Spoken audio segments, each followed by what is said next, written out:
Hello, everybody listening. Welcome to Plot Armor, where we discuss how everyone makes mistakes and no one takes the blame on air.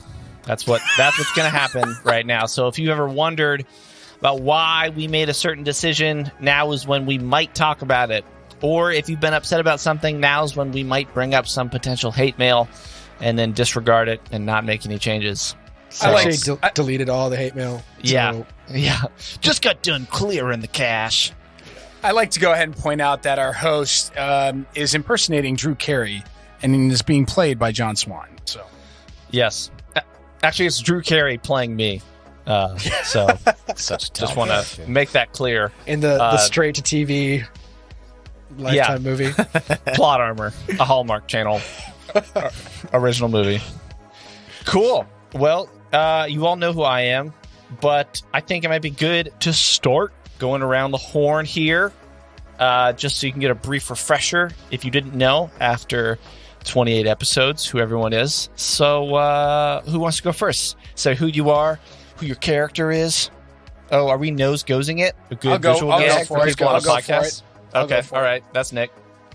So I'm Nick Belcher. I play Nico Orion on the Will Save podcast here. My day job, I work as an outside salesperson, and I write the music in conjunction with John Swan for Will Save. That is Can't see it, but true. I'm holding on the rock-on fingers. And my night job, I'm Nico Orion on Will Save. At night, as the sun goes down, you become Nico Orion. You know, I thought I'd get like a cheers for that, but Or like the quick love fire. is just overwhelming right International now. menace and arms dealer, pirate. We don't know. Rapid shot. Quick fire? Quick fire. Yeah, it's quick. Yeah. Quick fire. Speed You shooter, run around the streets of downtown Los Angeles. It's Quickfire, the vigilante superhero fast guns, With my trench coat. with your trench coat. Who's next? swift pistol.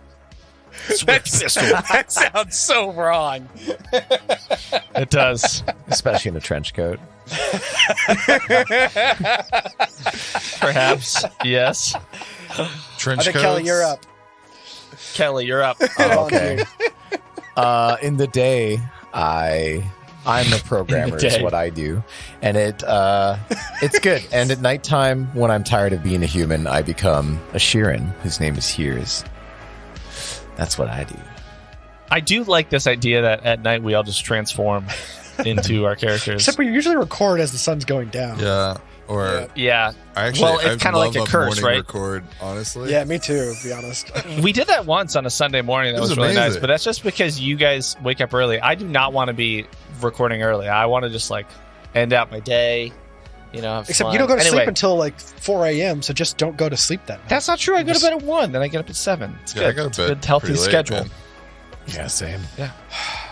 All right, Anyway. I'll go. Yeah. Go ahead. Everyone, I'm Kevin. I also play Rick 19, the android.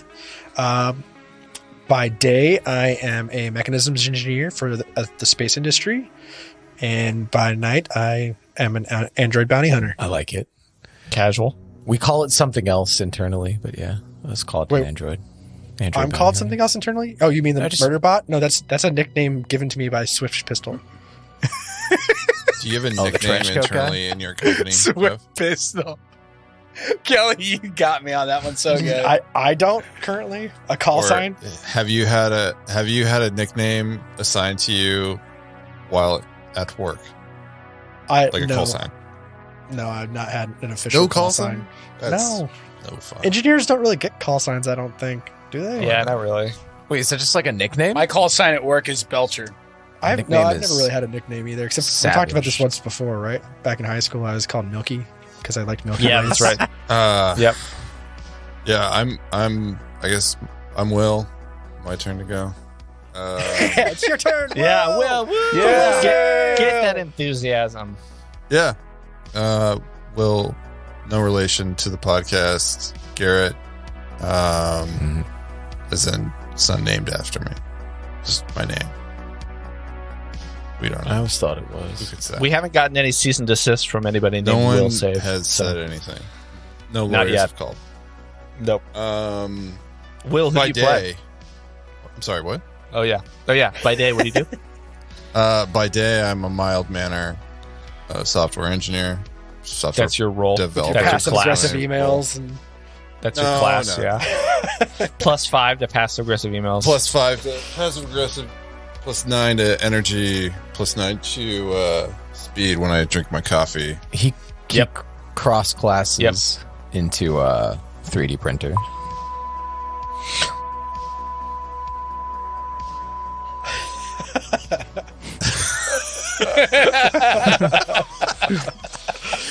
I'll just leave in the funny laugh, and we'll wonder what everyone laughed I don't know at. if you guys should know this, but like anytime you say we should cut that, it doesn't get cut. I know. That's not true. I know. No, Kevin that's not is true. right. not Kevin true. is That's almost not true. certainly out. It's not true. I'm gonna hard stop.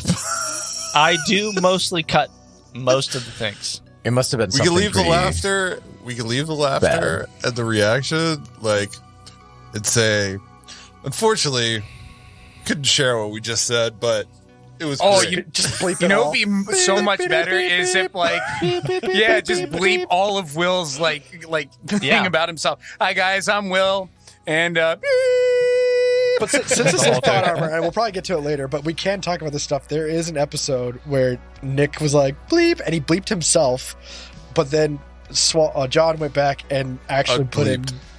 Yeah, because Nick No, he put the said, actual we should bleep in bleep there. it. And then I put, whenever we say, we should put this in, I always put it in. And then I leave the part where we say we want to put it in so everyone knows that See, we're a very confusing. meta podcast. I just think we should bleep every time we swear anyway, because bleeps are so Then it much gets old. funnier than the actual swear word No, itself. you should bleep when That's we're true. not swearing. That's when it's Yeah. funniest. So, Will, what do you do at night? Bleep, bleep, At bleep. night, I guess I inject pharmacological inhibitors into space lice repeatedly And grow tentacles out of your face. and grow tentacles out of my face. And I love it. Someone has to do it. speak in a low, slow voice because my thoughts are well constructed and I must act slowly. I can't afford not to. My thoughts are considered constructed. Because they are literally constructed. All right, well, here, I just want to give some expectations now that we've really said nothing about what plot armor is. So I really just kind of want to set some expectations for you listeners, which is just to say that we're going to walk through second by second of book one and go through where all the players can air some grievances or ask questions, and I will do my best to answer them or not. And we're also just going to talk about the structure of Starfinder versus some other games and just go in a little bit behind the scenes for you in case you were wondering, which is why this is a bonus episode for all you really hardcore willing people out there. because the saved was taken. Yeah, the saved is a term, not sure where it came from, but that's used, obviously. So we have to go Somebody with the willing. called about It's fine. that one. Hashtag the willing. Hashtag the willing. Yes. Cool. So let's talk a little bit about the game. Starfinder. Starfinder. Starfinder. And I just want to ask real quick. I want to poll our players here and anybody listening. If you have never played any TTRPG, Nope, again, what are you waiting for? Yeah, Kev's never played, and he's still on the podcast, so there's, you can have a good time too and play. But here's the thing. If you have played, and you've played more than Dungeons & Dragons or Pathfinder, What? especially if you've played Starfinder, well, here's the question, though. Here's the question, because we actually got started playing Dungeons & Dragons. Like, what is it, 2 years ago? Yeah, 2.5 years ago? Yeah, I think right? so. Yeah, quick I don't remember this. scan across the room, except for Will. What have been some of the big changes that you've seen now that we're done with, one book of Starfinder, and we're pretty, we're solidly into our D&D campaign? What are some of the big differences that you've noticed besides in-person, virtual, all that stuff? You mean like as players? What has Yeah. changed? What is Yeah, different like- about the game system as a player? Yeah, or like, what do you like? What do you not like? characters, or Yeah, any of it. I mean, one thing to note is that like all of us as players have gotten better as players. Not only have you gotten better at like abiding by the rules, because when you first walk into a game, and this isn't to scare anybody off, there are a lot of rules, but as you get to learn them and everything, I feel like the mechanics start to be a little smoother. Well, it's also like learning how to find the information that you need to play. It's not so much you have to learn everything all at once, but you don't need to know like Starship Combat. We haven't even touched that. We're recording this episode. I mean, yeah. Yep. But also, I think what do we have to say? Nothing. I think the other half of role play games, besides the dice rolling and the rules, the other half is the role play aspect, which again, you at home, as you're playing your own games, you don't have to play as a character and do voices and stuff, but it does make it fun, and it helps make you dive into the world that you're playing in. That's true. And out of the 6 of us or the 5 of us playing, I feel like each of us has actually gotten better at doing that, about turning your character on and off and actually diving into who your character is and separating that from who you are as a player, and just like getting into your voices and your characters. John is fantastic, by the way, as our GM, because not only is he doing himself, he's doing every character that's not one of the 4 players. So good job, John. That's one of the things I want to say is like I've watched you guys grow, and I know I'm the only one that has like any kind of actual background in acting, but it's great to see all of us. I did go to State Thespian Festival twice in high school, and I've been in musical theater productions 3 times. I was in a cornflake commercial. I majored in liberal arts. Now that we've hit the cliches about theater, about Kevin has actual real acting stuff. Yeah, it's good. It's good. It's good. I was Ebenezer Scrooge. Oh, that sounds like such a fun role to play. It fits you perfectly. It really does. Kevin's point about separating yourself from your character is so true. That was the biggest transformation for me personally, was being able to completely see what the character would do as opposed to what I would do. Love that. Yeah, and I think as a GM too, once I mean, not to get too ahead of ourselves, but like we all, I think, are going to GM at some point, in some degree. And I think once you do that and you put yourself into the spot of multiple characters, and then you start playing out how like reactions and plots and things go, then it puts how you are a player, and you develop your own central individual plot with regards to everybody else. It really starts to kind of hone things together. And I definitely agree with Kev that myself, but definitely all of you have just like skyrocketed in terms of your role playing and all of us, and it's been fun. It's been really good. Any other challenges? Well, I was gonna say Nick, his character Nico has actually evolved as well, just in the timeline of this podcast.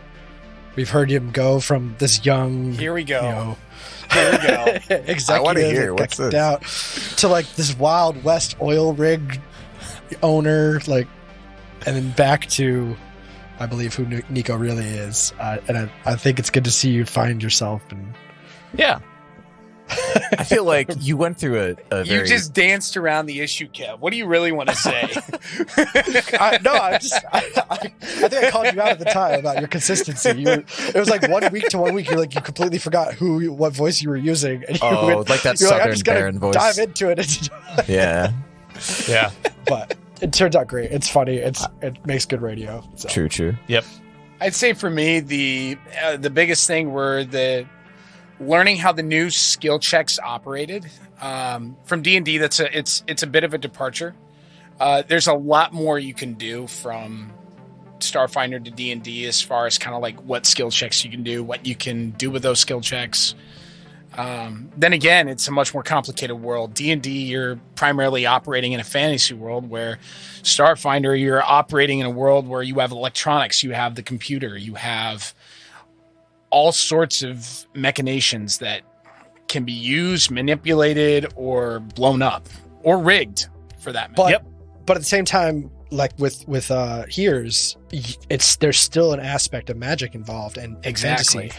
So, because he is a technomancer, so there's the idea that you can use magic and blend it in with technology is really creative too. It is, and all it's just there's just so much more, and I think it really helped all of us starting at D&D first and getting an idea of just kind of like the play format, So that way, going into Starfinder, we at least like, okay, so all right, what are the departures from just the regular roll of the dice, and then we adapt. Yep. Jumping in cold feet, this game's going to be really fun. It's going to take you a little bit longer. My honest opinion on it.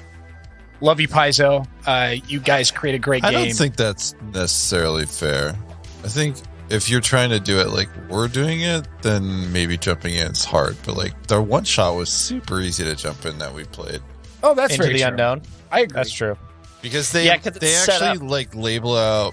They do a good job of what I like about Starfinder versus other systems, be it D&D or I'll just talk about D&D. Yeah, no spoilers. No spoilers. The skills that you can flesh out are a bit different. How you can apply them, like you can't do everything necessarily. So you have a lot of customization and specialization that you can really make your own, that you adapt for your character as you play. So I think that's a really cool thing to apply as you're building and running a campaign, and all Yep. that I agree stuff. with that. Yeah, there's a lot of just comparing the two. I think Dungeons and Dragons does a great job of adding in a lot of customization, but there just is They're all- inherently a yeah. lot more The in mechanics. Starfinder. The mechanics they don't play as well, in my opinion. I don't know. So Sorry. with just for everybody at home, like the D&D that we were playing was 5th edition, Yeah, which because I know there's a whole argument about which edition of D&D is better. 4 is obviously the best. no, it's 2. 2? it's 2 hit 0, AC but- being 0 is my favorite. That's a joke. That's satire. Let's all argue about And it. is lost on everyone who doesn't know 2nd edition. Yeah. But one of the things that I think I noticed the most between Dungeons and Dragons and the Pathfinder Starfinder universe is the skill checks and how they are proportional to your level. Yeah. Where you don't really get skill increases in D&D that you do in Starfinder, because when we get to higher levels in Starfinders, we're going to be rolling 40s and 50s in order to beat these DCs of 40 and 50, where in D&D it kind of just stays at a general And like number. I'm trying to take a feat. We just completed a book and a level, and I don't know if we're going to talk about it, but yeah, Maybe on the actual show. Yeah. but you can boost, like depending on your kind of path of what you select, you can kind of boost along the way different skills. It's kind of interesting. yeah. Yeah. A lot more ways to make your particular race theme class different than somebody else who has a very similar race theme class. You can do a lot along the way that really changes that.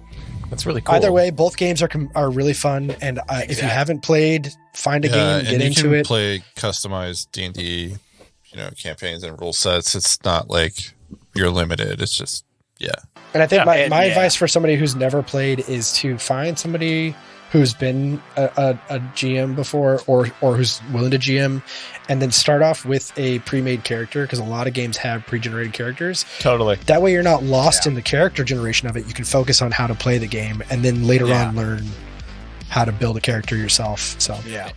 And then to that DM or GM, make sure that whatever adventure you run, you level them up. You level up the pre-written character in so much as then your players, new or old, get a chance to learn how to level up in that system and just do it in like a session 0-esque way, right?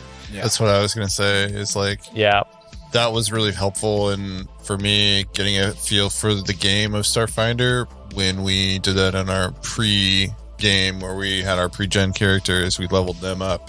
So like I got to see like, oh, this is what you can do with Solarians. This is pretty cool. Like, Yep. yeah, and then ultimately after you've played for about a year, then you start to buy microphones and Yeah, set it's a up and natural start recording a podcast. So. Yeah, it's weird. It just happens. It just becomes an urge. And you're just like, I just want to record it. Yeah. I gotta get that stuff on. So I mean, we love both D&D and Starfinder. We miss our D&D game. I Yeah. don't miss And it. we I may- don't miss it. Yeah, man, You don't one day. You don't miss being. I miss it. Will You don't miss Will being Jones wiped it Cade? from his mind. Wait, what? Wipe what? Oh, D&D. It is or Butterfly? eternal. Oh, yeah. Yeah.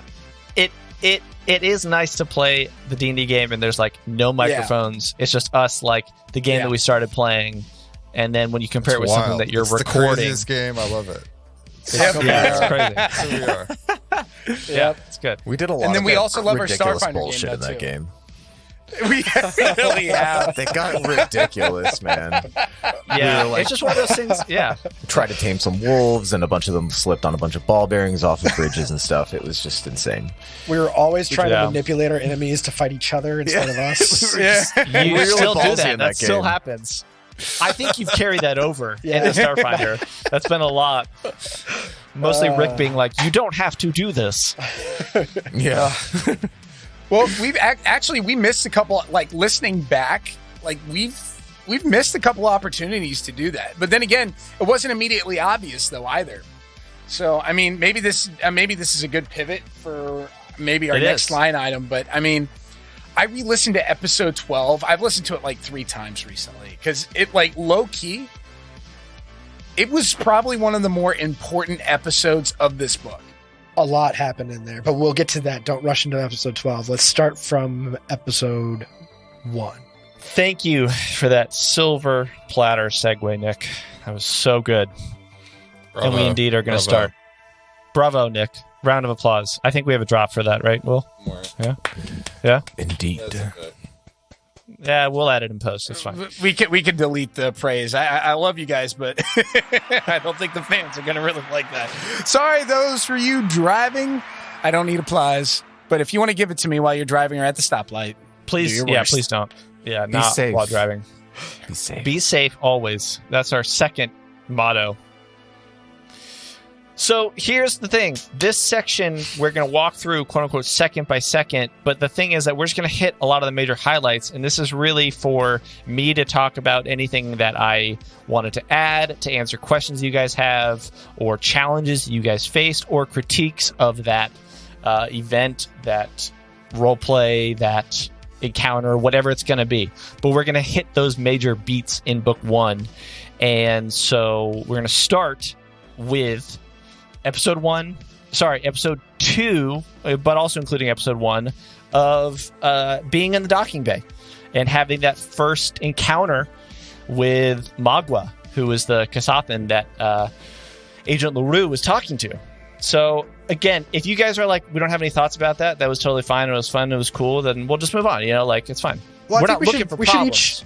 So episode 1 was the introductory where and just for our fans to know, episode 1 is actually pretty well scripted.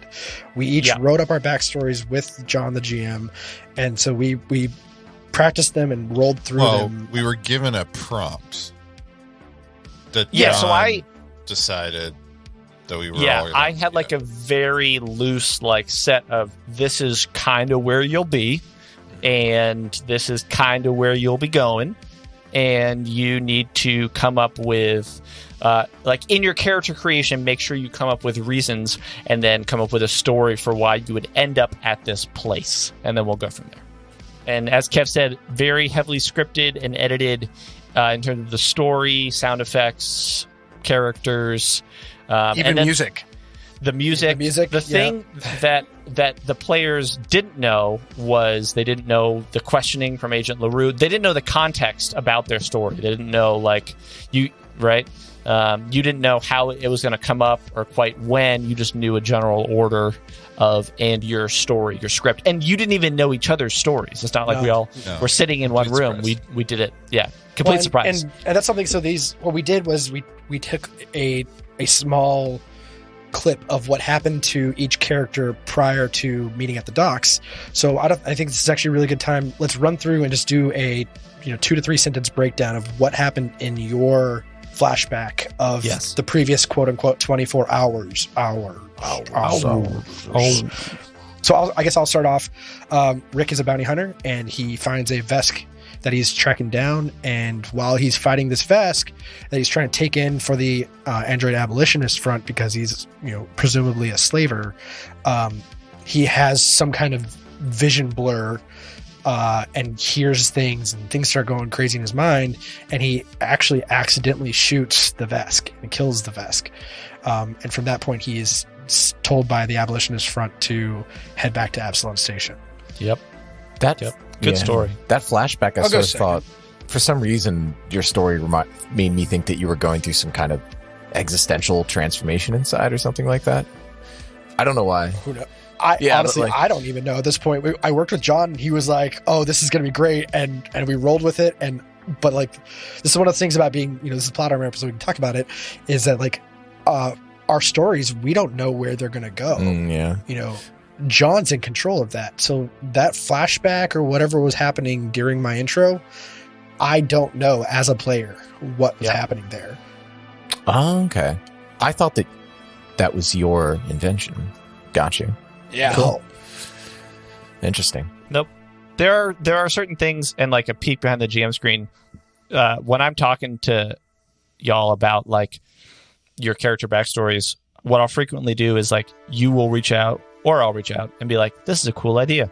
And then I'm like, is that idea a hard and fast idea, or is that a like launching point for some new inspiration that's going to happen?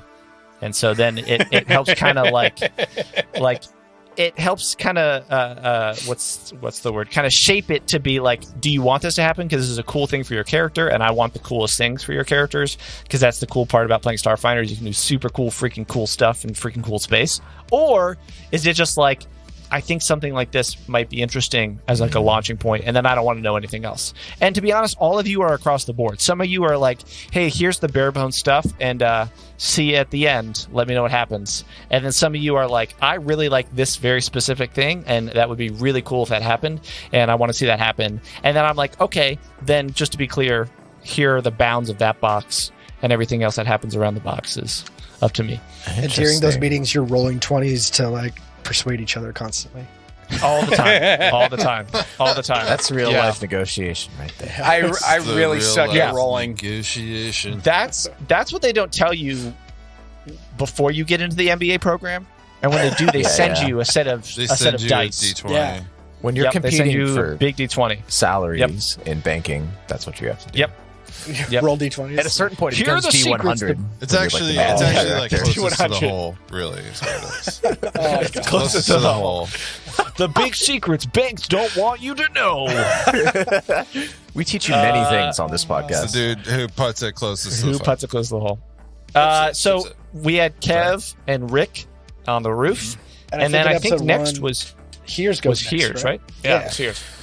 You want to give us a brief summary? Yeah, so here's meets up with an old friend of his named Rolu, and Here's has just kind of recently, a few months ago, been kicked out of the free captains for reasons which are not known to you yet.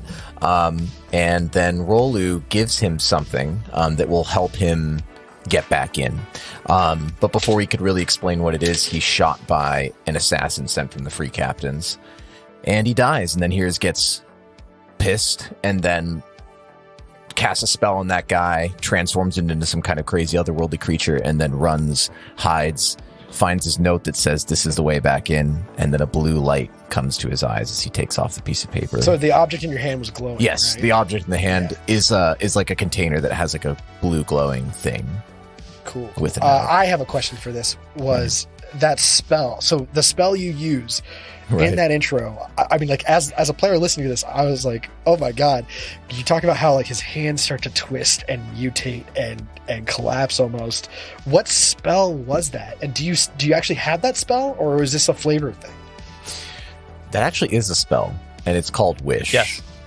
Wish. Yeah. And that's similar to D&D, where you can wish No, whatever you I want to don't think happen. It's pretty. It's been a while since I looked at it, but it does a lot. Like, yeah, there's a great possibility of things you can do, like across the board with it. And that creature is an actual creature in the Starfinder universe as well. An actual race. Yeah, and just for everyone at home who's like, what? You use a spell that's Wish and it's not the level? I'm Right. like 99% sure that when we were talking out your story, you were like, hey, is it cool if I use a spell? And I think it's like a third party thing, so it's not official Paizo, but I like it is above board in the sense that I think it's like a very limited sense of Wish. It's not like the D&D Wish where like you just get to do anything, like I want to topple that civilization. I think it's like like you could actually cast it right now if you wanted to take it. It wasn't like it was a huge Because a level D&D jump or wish something. is like the ultimate. Yeah, which is spell. crazy. Yeah, I think it's more like thaumaturgy. Thaumaturgy. What Co would use a lot. Nick's paladin character. Pyromancy or It's like pyrokinesis or the something. flames turn blue. Like I remember. Yeah, that. like you have some, like you do have control and things do change, but they are temporary and or like more of an illusion. In I think like that way, pyrokinesis is like actual, right? yeah. So it's like it had a lot that it could make happen, I guess. Like it's been a while since I looked at it, but it wasn't, you couldn't be that powerful or deep, but you could do a lot Right. of things. Yeah. So It was an OP. Yeah. But that was a good story. That was a fun It's a story. fantastic story. A lot of fun. Yeah, it was good. And then as we found out later on, that relic that you got, or that piece that you got from Rolo, became something else. Who knew? Dun, did. dun, dun. And Dun, we'll dun, touch dun. that later. We'll get there. Next in line was actually Dr. OK. Yes, Dr. Dr. OK. Dr. Ok's. We meet Dr. OK in the interrogation room. Under circumstances we don't know, maybe he was asking too many questions and they just brought him in to like harass him, or maybe he's wanted and there's some game afoot, but we don't know. And I don't think Dr. OK really knows. And so he's there because Pryor, his colleague and his mentor research partner, is, in one of our sort of not shady dealings, but maybe private research together as a team. We are dealing with these gentlemen, and my colleague disappears. And so I'm in this pursuit of understanding the circumstances and the new reality that I'm now faced with. And as playing on a Sharu is like a timid but also curious. So like kind of curiosity, killing the cat, or biting at the apple of knowledge. The condition of seeking that sort of higher understanding, being one's own demise, is what I'm trying to explore with him as a character. So that's his motives. Nice. Just a preview. And I like to, I think it puts it into context when you read that Osharus really aren't solitary creatures at all. They are adverse to that. In fact, they like need companionship and or at least some other person there with them, and they don't travel or leave Pabak without each other. And so so the fact that you don't have Dr. Bustakis is and it's like I feel personally responsible, maybe. Because I have to now uncover what's at foot, because I don't like the new realities of what is at stake might be everything to me, because that's what it is. But then, so back to the behind the scenes stuff. Do you have any idea what actually happened to Budakas? No. So that is all up to John. Dang, wow, that's crazy. keep listening and you'll find out. Yeah.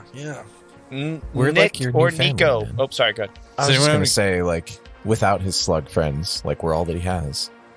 We're here for Oh, you. the only we're family like he family has. now. Just don't It's walk like out you guys in just the middle of battle ate- again. Yeah, go ahead. Yeah. I think I walk love out in you, the middle of battle. Dr. OK. Is it just me or are you guys eating at an Olive Garden when you're right?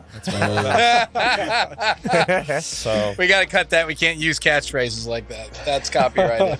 yeah, that is copyright. Just bleep it out. Bleep, bleep, bleep, bleep. All right. Last in our intros was Nico O'Ryan. Before he So- was Quickfire. Yeah, quick fire. You Swift set the pistol. record straight on that one. Slow shot. In short, Nico got voted out of his company by his own mother on a trumped-up drug charge. His best friend, mentor, and bodyguard was assassinated, and Nico is on the run. What I am exploring with Nico O'Ryan is what happens to someone who has gotten a silver spoon his entire life and all of a sudden starts meeting adversity. how do people usually respond to that? How do they come out on the other side of that? And how does it shape their outlook and their mindset? Yeah.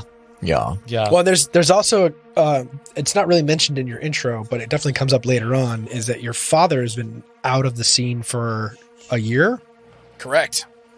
And there's something definitely cued into that aspect of it. So we'll explore that a little later too. Indeed. Yeah. Indeed. Yeah, there's a lot to discover for Nico, for sure. A lot to unpack. So when you guys, let's combine a couple of things just in the interest of time. The first two things we have on our agenda here, just like the intro fight in the docking bay and that whole scene, and then you guys boarding, and then the first fight with the asteroid lice. And that's a lot to talk through, but was there anything about that? What were your thoughts about that? How did it feel to like suddenly be getting on board, and then you're like tasked with fighting not only some sort of criminal fugitive you don't really know about Magua, and then also dealing with this box and these asteroid lice from another passenger? Even now, I have a tough time going back and listening back and understanding where the battle lines are. I don't know who's friend or foe yet, or if we even had friends or foes. This whole thing is it's really it's a big mystery. I'm right now, that first fight with that Kasathan coming up, I don't know if that was one of the remaining crew members just making a desperate attempt to try to escape or take revenge for a lost crew member. I didn't think of that. Yeah, maybe he was trying to warn us. Did we kill a hero from the very start? Yeah, someone trying to do a heroic deed. Like, that's exactly I don't know what I thought after re-listening. I was like, but it was attacking LaRue, right? Yeah, but what if she's our helpful? What if she's our helpful jailer? Mm-hmm. That, or what if the person thought that person was that Lozu was had been shapeshifted? Yeah. So here's the thing that, and I mean, like we're on episode 29 at this point. We're and we finished book 1, and hopefully if you're listening to this, you've listened to all of that. The end of book 1 is just mind-boggling, and that has me as a player questioning everything that's happened to us since then, including what happens on the docks. I'm trying to analyze like what the docks itself, is that just a simulation of some sort, or did we actually step onto the ship and the ship was taken? We will talk about this all later, but like I'm just saying, I'm very uncertain about this initial fight.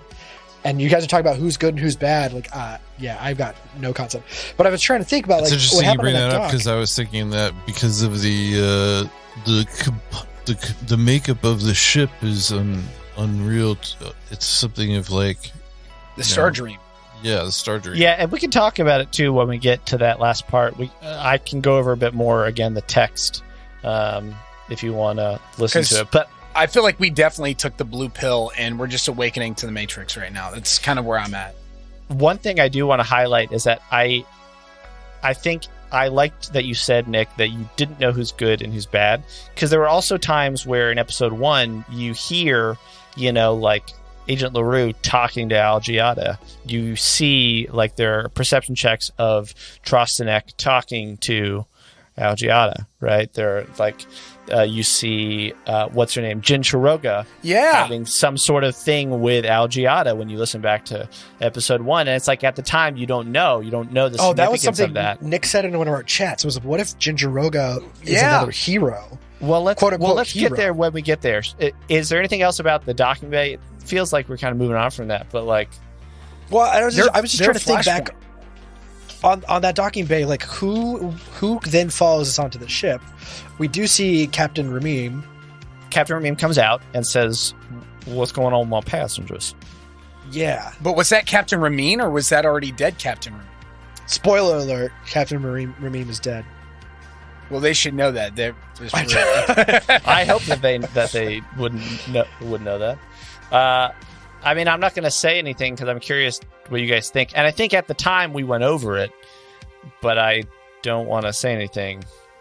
Well, I mean, later on, at some point, we talk to the imposters, and we find out that they had been living as these characters much earlier on, including at the docks. So we can assume that the Captain Ramim that comes out of that ship during this combat or right after this combat was the imposter already, the Astrozoan.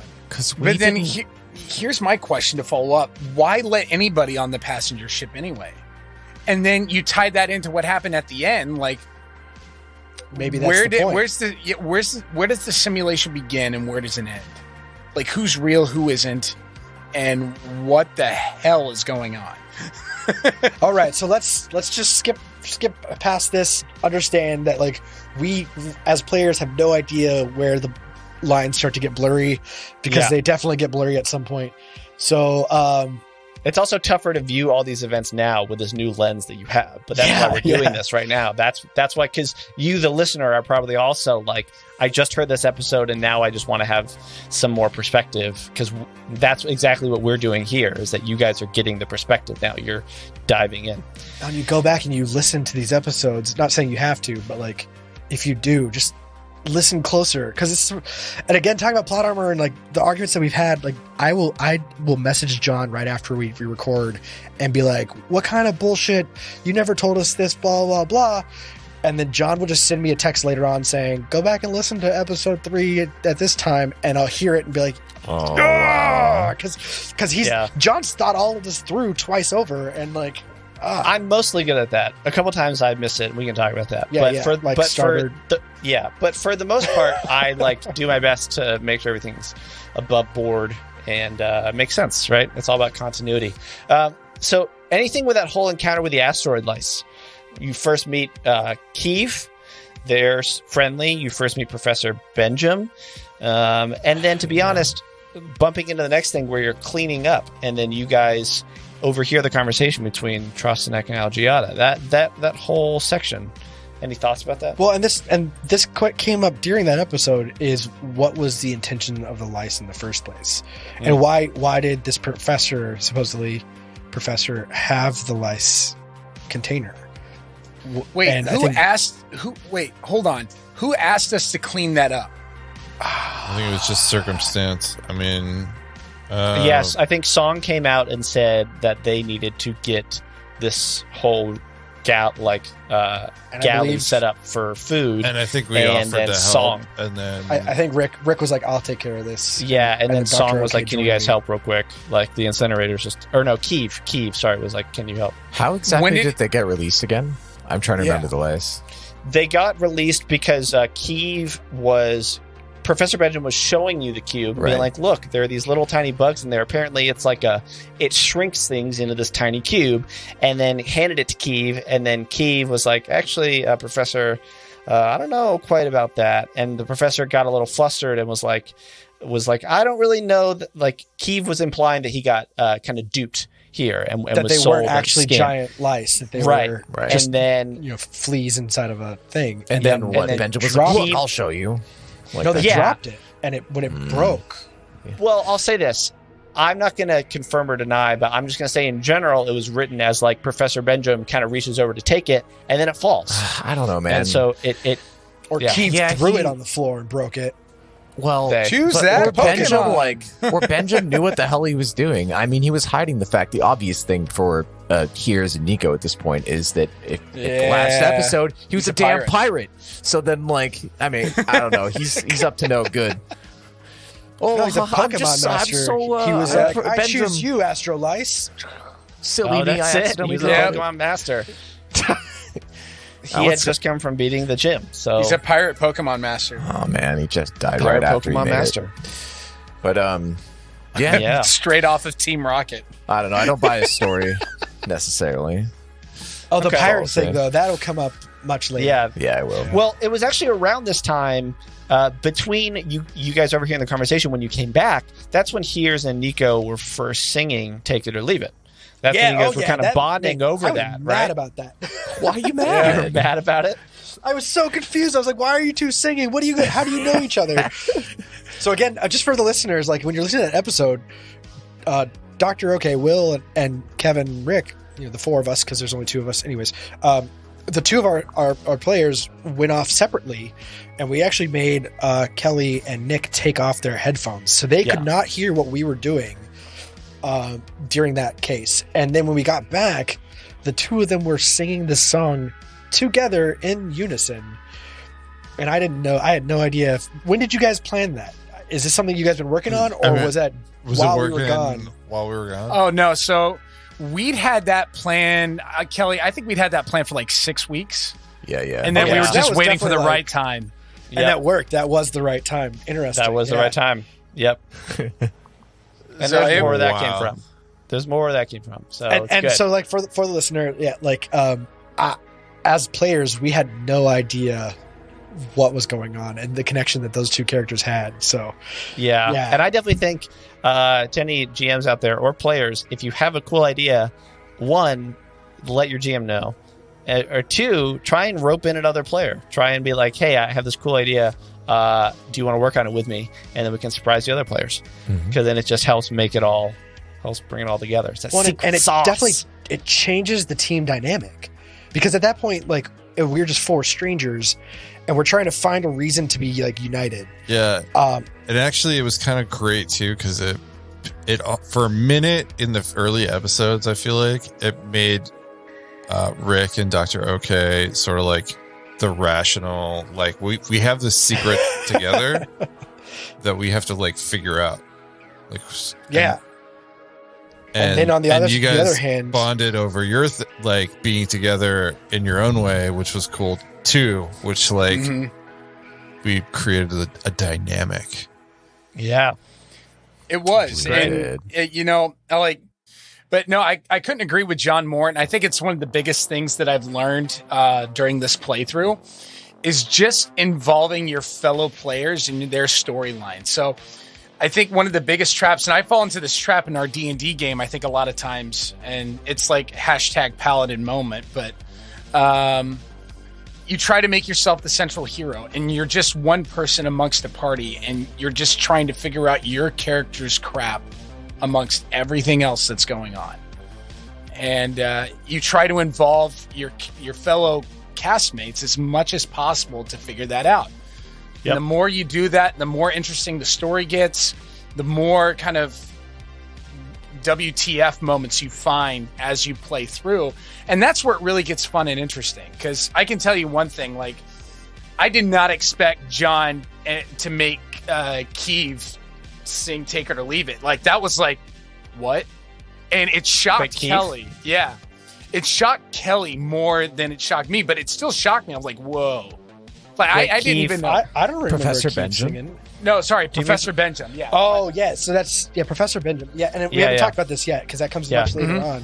Because I was again, and this is the player separation.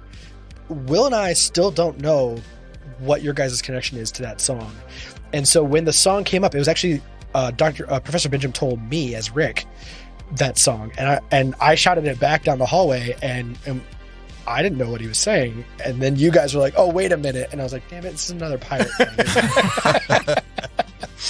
So, I love it. I love the dynamic that's coming from that. And I think that something that I've seen in a lot of like chats on Twitter and whatever is the debate of like whether or not to play a low-level character. And I think that's one of the best things about playing, one of the best arguments about playing a low-level character like level 1 is that the game is not developed enough. Like, it's not all combat yet. It's not all skill. It is character development. And that's something that, I hope as listeners that you guys are appreciating that, because as players, that's what we appreciate. And that's what we're learning from ourselves and from each other of who we are as our character, and then who is our character in this scheme of things. Yep. And the scheme of things on this damn ship.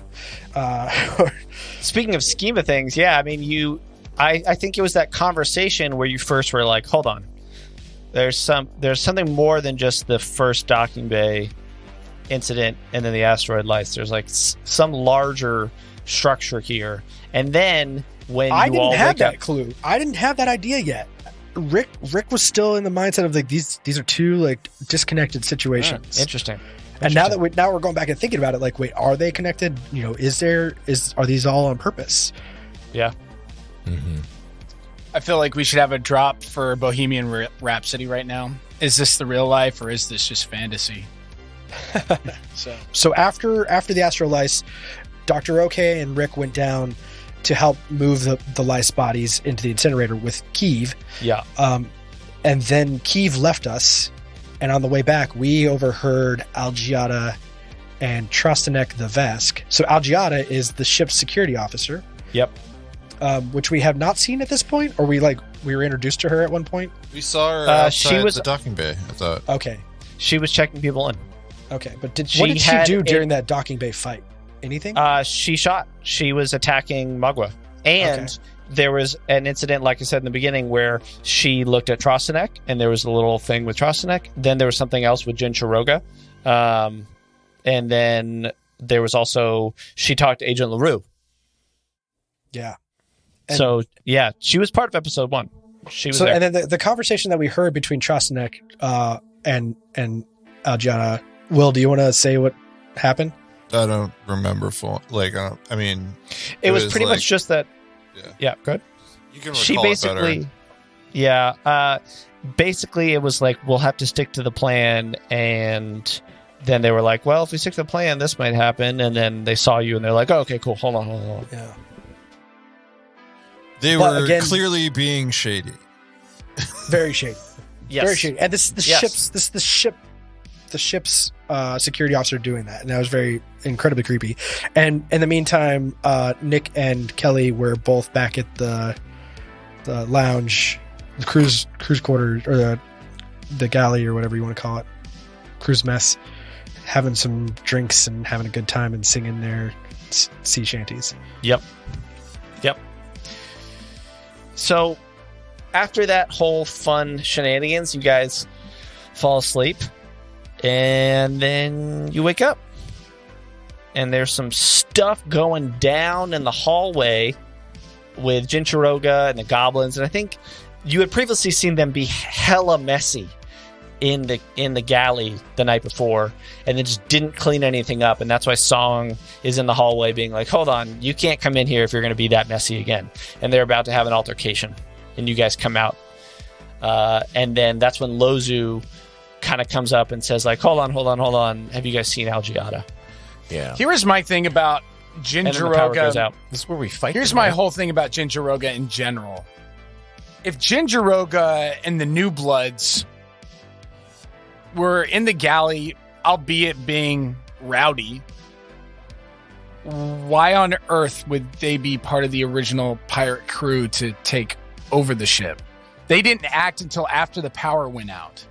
In which case, they weren't any different from us in their course of action. They just had less seemly characters in general, and You're saying they that's had debatable. Opportunity, and so they saw it, but they could have also been a helpful distraction. It was either one or the other, or option 3 maybe.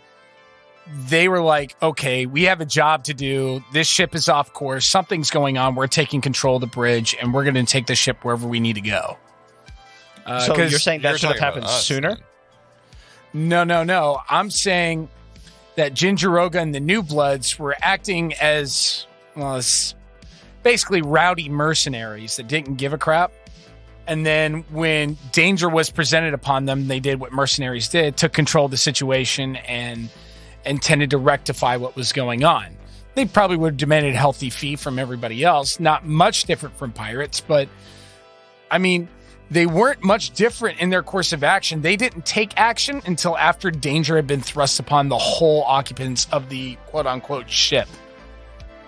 So I'm not super confused at all, but okay.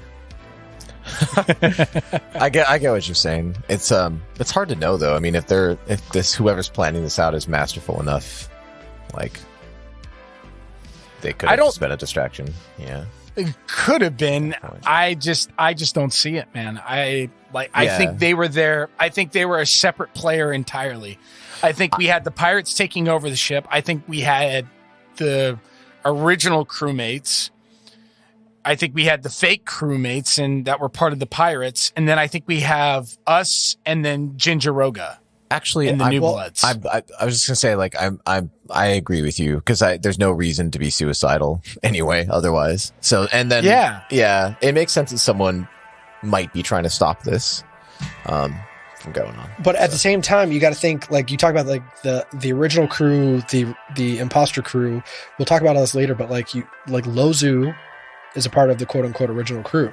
Mm-hmm.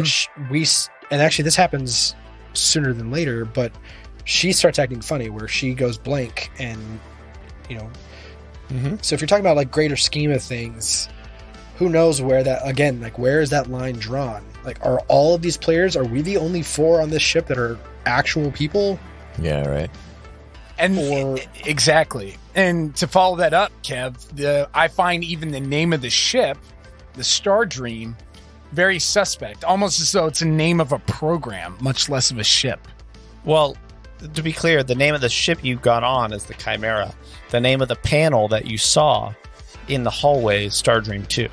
Which is what the goblins were looking for, because we find later on, and this is skipping ahead, but we find their map of locations that they were trying to find, and all the locations they were trying to find were places where we found Stardream indicators.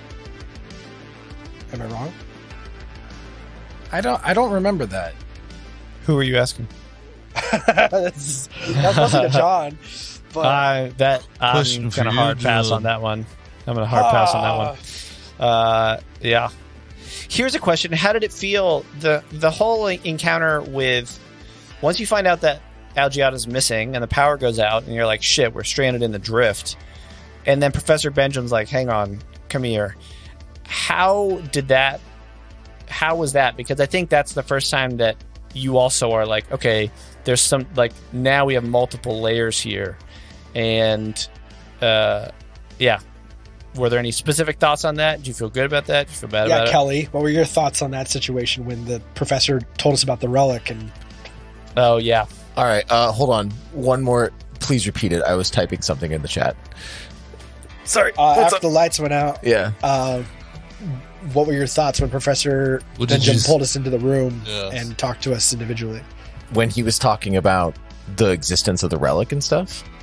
And he asked us to go find it. Well, I mean, are you asking, like, was Here's like, hell yeah? Because, yeah, he was. He was like, hell yeah. I'll Like, say this. I'll or say I- that I think. Yeah. Good. I was just, I didn't, sorry if I didn't understand the question, but yeah, I mean, Here's is excited, and I mean, The prospect of a relic is a curiosity for anyone, frankly, even a scientist such as myself, I would imagine. so we, yeah, all right. Anyway, all right, got it, cool. So basically, what's going through Here's head with the relic in general is, one, relics are awesome, and Here's does like to acquire lots of cool things, being a pirate and just liking money and cool things in general. But also, he thinks that this might be related potentially to what his friend gave him, of course. So this could be his ticket back in. So, yeah. I'll say that, and we can cut this if you want, Nick, but the reason why this episode is called Plot Armor is because Nick had asked a bunch of questions of Professor Benjamin and was like, tell me everything you know, and Professor Benjamin didn't. And so, on one hand, I think this is some insight, from some GM insight, in that, like, this book, there are moments where, like, there's not plot armor, but there are just things that, like, as a GM, like, you just have to get comfortable with, and this was just one of those moments. And if you're going to GM it, message me privately and we'll talk about it. But I think overall, I could have maybe done a little bit of a better job giving you guys, because I kind of played it a little bit like, all right, is anybody going to help? No. Okay, cool. I think I could have maybe done a couple things to ease that transition a bit better. But overall, I think it was interesting because this was the first time where you guys were like, tell me something, and you just hit a wall. You're like, I can't get any more information here. And It was that's okay. frustrating.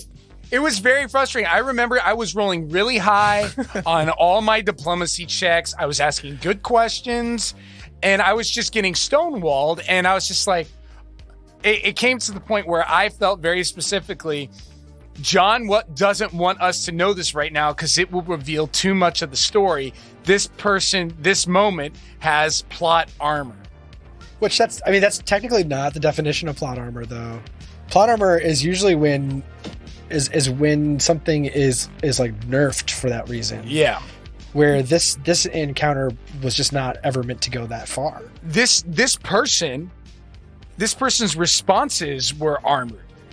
John, were what, Nick? Armored. We're armored. Armored. This person, Professor Benjamin. One, you guys never followed up, and we'll talk about this later. There was a picture. They all died before we got back to him. Yeah. So yeah. Hey, I'm just saying. But the point is that like there are plenty of things that could have explained a lot. And there are still things, what I like about this AP as a whole and about this book too, is that there are things that are just not answered yet. And I think in time... They're all Astrozoans. We'll find the real Professor Benjamin later on. we're Astrozoans. I think that's too. too linear. It's too linear for this. Bunch of malarkey, if you ask me, but okay.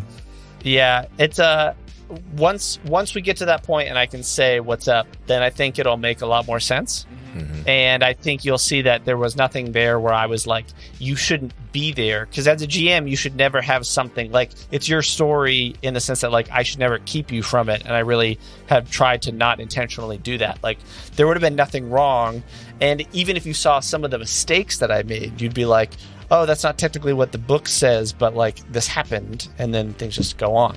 So I mean, John. I understand that. I really do. It felt in that moment that's where it was, and I get it. But it, yeah. Also, It's- this is coming from the same person that called pirates from the very beginning when the power That's went true. out. Like, That's true. You said pirates. to say that this is just everybody's going to be an Astrozoan, like. The only way I could see that happening, Kevin, is if this whole thing is a program run by Astrozoans, and some of them are guinea That's what I mean. pigs. Yeah. That would be 'Cause the only way I can see that. Well, and we'll let's not skip too far ahead, but like Let's I not think skip too the far ahead. pirates were a part of this whole scheme, and I'll give you my reasons for that later. So back Nick, to Can the I conversation with can I say, Benjamin. Nick? I apologize as a DM for not making the transition from you feeling like it's protected material, which it was not, to not be that way. That's all that I have to say about that. Because John- that's the one thing that I could have changed. John, Anyway, when you're Kelly, dealing your with hand that, is raised. like, do you just set their check, or not their check? Do you just set like, do we just have to roll something incredible in order to get that information, or are there things that are just truly No. impenetrable, like from the story, like where it's like, no matter how high you roll, I'm not going to reveal this, or something like that? No, I'm always gonna, and I think this is a good thing to do as a GM. There are always at least 3 different ways that you can find out some sort of clue, and I always try and go out almost down to the level of every room that you're in or every encounter. There are some potential clues about something, and I know that overall there could be unrelated clues that I need to pull in because you guys just didn't ask that, you didn't roll high enough, and there were times, I think, Nick, where you rolled and I told you were off. But I'm never gonna lock something behind one dice DC wall. I'm never going to do that. Like, if there's a chance to find it again and I feel it's important for you guys to know, or frankly, just to know in general, because I don't know how you guys are interpreting it, I'm going to try and make all that information available to you. I will say that part of the reason why you guys didn't find out more was because you never went back to talk to Professor Benjamin. Which I regret. That's also partly because of what... Sorry? I just say I regret it. We never There's really so had the much I'd love opportunity. to ask him. Yeah. Oh yeah, that's true too. You didn't have the opportunity, but you could have also decided to. Like, you never also went to check on Kiev. We even didn't though have you had time. We never had time. So, and rolling back into the story where we were. So after that, Professor Benjamin said, "Please go find the relic and protect it." Technically, Professor Benjamin said, please find out why Algiata is disappeared. That's right. Oh yeah, that's right. Professor Benjamin said, "Find out, Cap." But then he mentioned the relic, and the pirates in the group were like, "Ooh, relic money." And so we went in search of this relic, which we were told was in the cargo bay. This is another point that came up several times. Yeah. And this is I'll just go through this real fast. Sticky issue. Did we mention one or two sticky cargo issues. bays? Spoiler. Who knows? No. Well, okay, so we went on, I think all 4 of us went on believing there was only one cargo bay for the next 25 episodes. Yes. And when it finally broke down that there is a second cargo bay where the relic actually was, I went back and listened to the early episodes, and sure enough, John did tell us the starboard cargo bay. Very good. And that there are 2 cargo bays. Implying that there's a port cargo bay. He mumbles it as we're walking away. Again, I think... Mumbles it? Yes. Like I did begrudgingly. not mean to mumble it. No. There's a port cargo bay. Like I said, I genuinely am not trying to keep that from you. If you guys had gone into that cargo bay, I'm not going to say what would have happened, but it would not have been an issue.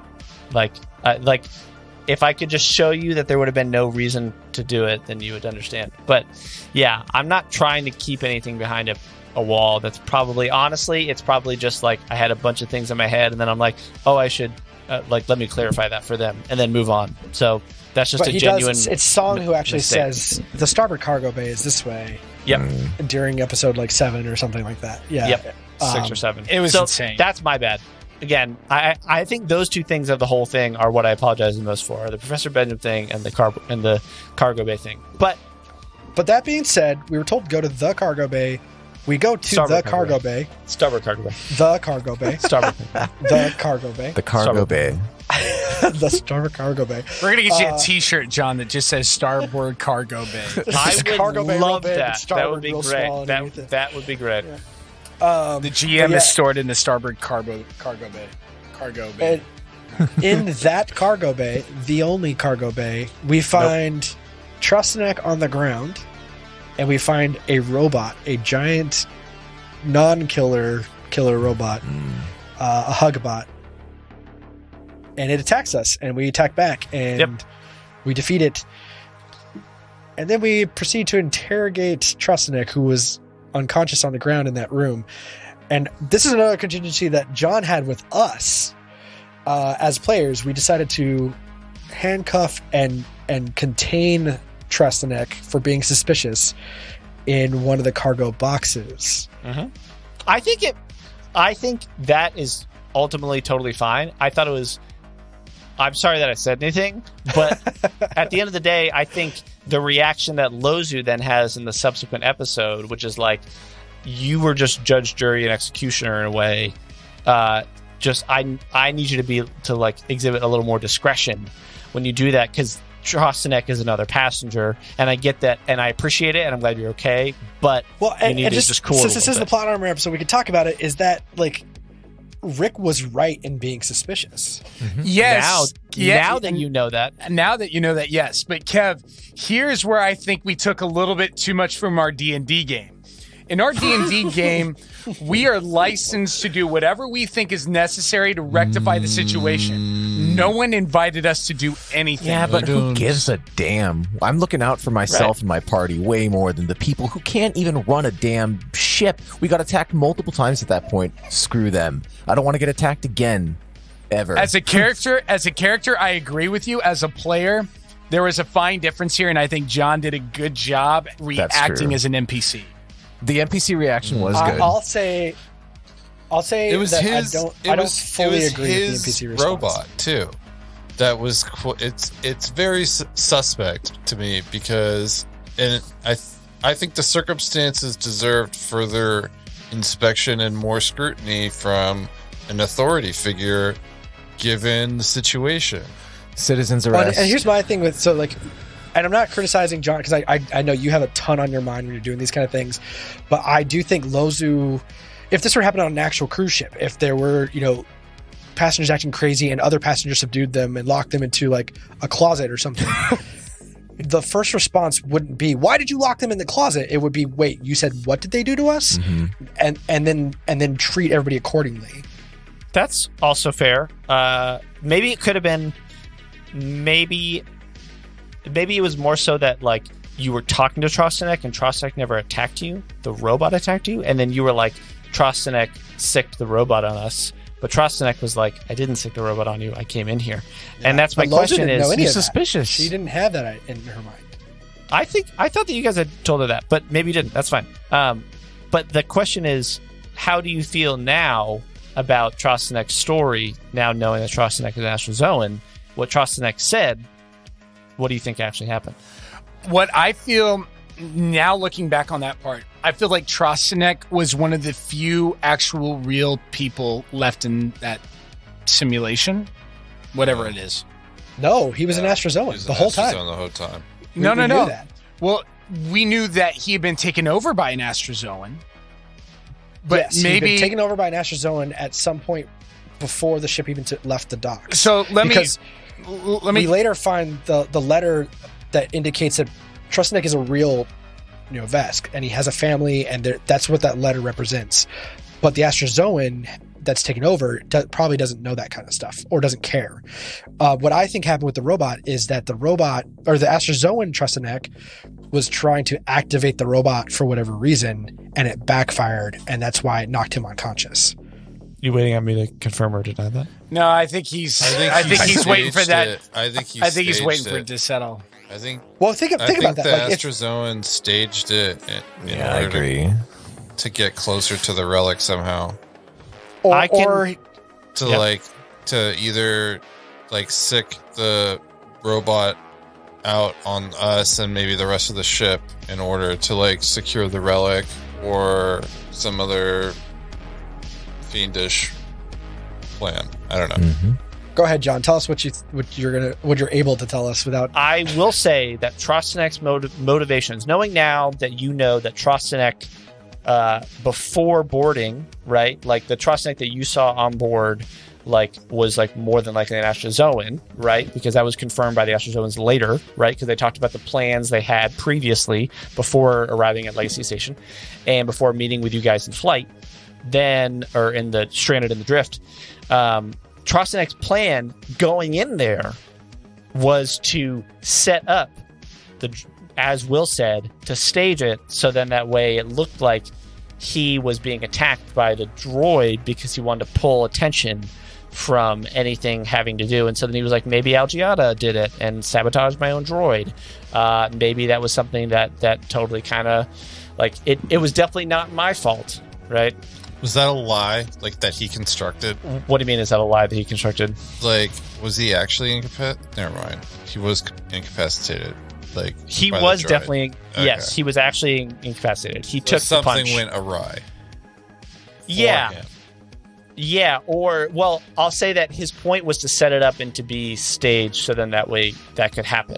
And then he was knocked unconscious. He's really committed. Yeah. Really committed. really committed. Damn. Really committed. But we were still. But Nick, suspicious. you look frustrated. What was your frustration? I forget my question here. We just don't know. We don't know anything. We just don't know. Question, what do you guys think about everything that happened afterwards? You saw Lozu in the hallway and Lozu was standing completely still. Creepiest and then you moment. go up, you kind of get the A-OK to go up to Algiata's room and to go check on Kiev, and you go up to Algiata's room, and along the way you find that panel that's the Stargrim 2. Knowing what we know now, I feel like, and this kind of links back to the last episode where Lozo just collapsed for no reason, lifeless. It kind of seemed like whatever program or being or construct that was inside that station or inside that ship with us hadn't received orders or was receiving new programming to give us something. We were set up. Out. Yeah, it was glitching out. Yeah, we were set up with that key card, and what's more, we were set up to go to Algiata's room. Well, and this is what I was talking about earlier. Is so Lozu standing perfectly still in that hallway was our first indication of a faulty program.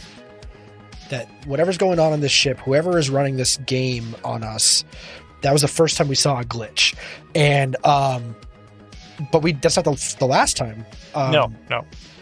And so yeah, Lozu at the end, freezes and dies in the same manner. She just stops functioning, essentially, and turns off. Nick, I can say that when you said that you were set up with the key card, what do you mean? We were set up to go to Algiata's room. It's like, oh gosh, what's the best way to say it? Lozu, the program. Yeah, I think that's what we're going to stick with for now because it's the best. Yeah, Very Westworld. Yeah. Lozu, the program, didn't know what was going to happen, but whoever's running this maze knew what was going to happen. So we were given the card with the game master's expectation that we opened that door and we were going to get shot. Specifically me, I was going to get shot. But It's funny because John's the one running this show. Well, but I'm not. John's an Astrozoan, guys. Yep, That's it. Shoot him. I open fire. I think the biggest thing is that like I said with the clues, and you asked earlier, Kelly, and I said I'm never going to put a clue behind a wall. I'm also never going to put an opportunity behind something else. So anytime you guys receive something like that, it's just another way for me to let you guys know, like, hey, you have a lot of opportunities here. You have a lot of things that you can do. Whatever you guys want to do it. But here's another thing to give you another opportunity. So one opportunity we would have had at this point. So Lozu glitches out. Yep. She gives us the key card after a pretty heated argument between us and the GM. And then after that, we head straight to Algiada's room. This is one of those opportunities we had to go talk to Keeve. Professor Benjamin. Keeve. Professor Benjamin. Yeah, so do you want to know more about that? Because I If feel you're like willing to tell us. Yeah, sure. So I'll tell you, let me start with Keeve. So you guys did have an opportunity to go help Keeve out with the engines. And I can just give you a peek and to say that one of the things that had happened, without getting into Keeve's responsibility, then going to help with the engines, the Astrozoans, right, might have been part of the reason why the engines were stranded, right? That was the whole thing why their ship met up with you in the drift, right? That's why they boarded, was because your ship was now stranded.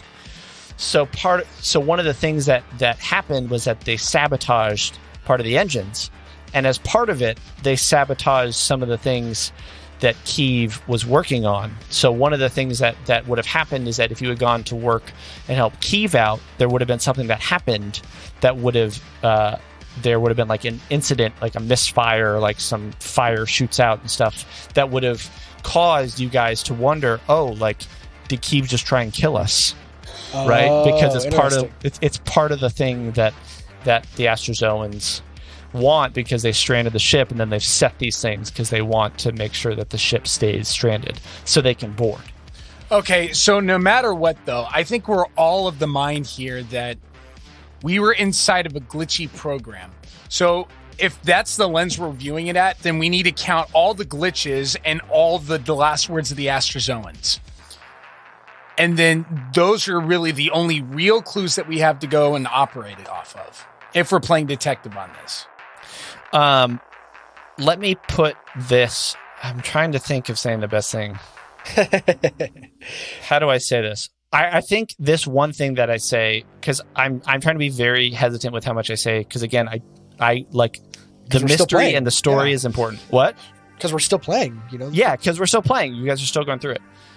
I'll say this one last thing, which is probably the biggest thing that I'll say in this episode, which is just that, because I'm not going to say too much more about Professor Benjamin and what happened and everything, other than the fact that you found that picture of him and somebody who looked like Algiada in Algiada's room, right? And you never got a chance to ask him about that picture, right? And say what's going on with that picture. And I can just say in general that picture was part of the reason why he was asking you to ask after Algiada, because he had a personal connection to Algiada. And I won't go into anything else too much more, but this is kind of water. It's water under the bridge because you didn't get a chance to ask him, but that's part of his motivation. But I encourage you to maybe include in your thinking, because now you're taking inventory of the glitches, as Nick said. You're taking inventory of what the Astrozoan said. You're taking inventory of like, well, what was real and what wasn't real. And I'll just give you one little thing, which is to say, you should think about the way that Professor Benjamin responded in your first encounter with him in his room, where he asked you to go look after Algiada. You should start to reframe that as less of a, like, I wouldn't tell you stuff, and you should reframe it more as a glitch. And this brings us... That information wasn't there. That's all I'm going to say. But there was stuff that I had prepared in case you guys wanted to delve more into that than just talking or whatever. It's like there was an opportunity for you there, and then you never got a chance to go talk back with him. So I had prepared some other stuff because I said, well, you didn't get a chance to really fully go there. So I said, well, if you talk to him again, you will have a chance to fully go there. So I'm giving you that because I want you guys to start to reframe a little bit some of the things without taking away the enjoyment of playing. Plot armor's got plot armor. Plot armor really isn't plot armor here. That's what it is. That's what. Yeah, John has to protect the plot. Yeah, for sure. Yeah, there are just other things that have still yet to happen, and like I said, things have continuity in this AP. Everything carries forward, so that's how I'm viewing telling you things. Is because I'm like when I tell you things, it's because they have connections forward, right? That's all. Right after that weirdness with Lozu, we head up to Algiada's room. Yep. And on the way there, Dr. OK notices the Star Dream panel. That's the first indication that we got that the ship that we're on is not necessarily the ship we think it is. And Nick actually called it out and said the Chimera, a Chimera is a mythological creature that consumes other creatures and takes on characteristics of the creatures they consume. I don't think I said that, but if you want to give me credit for it.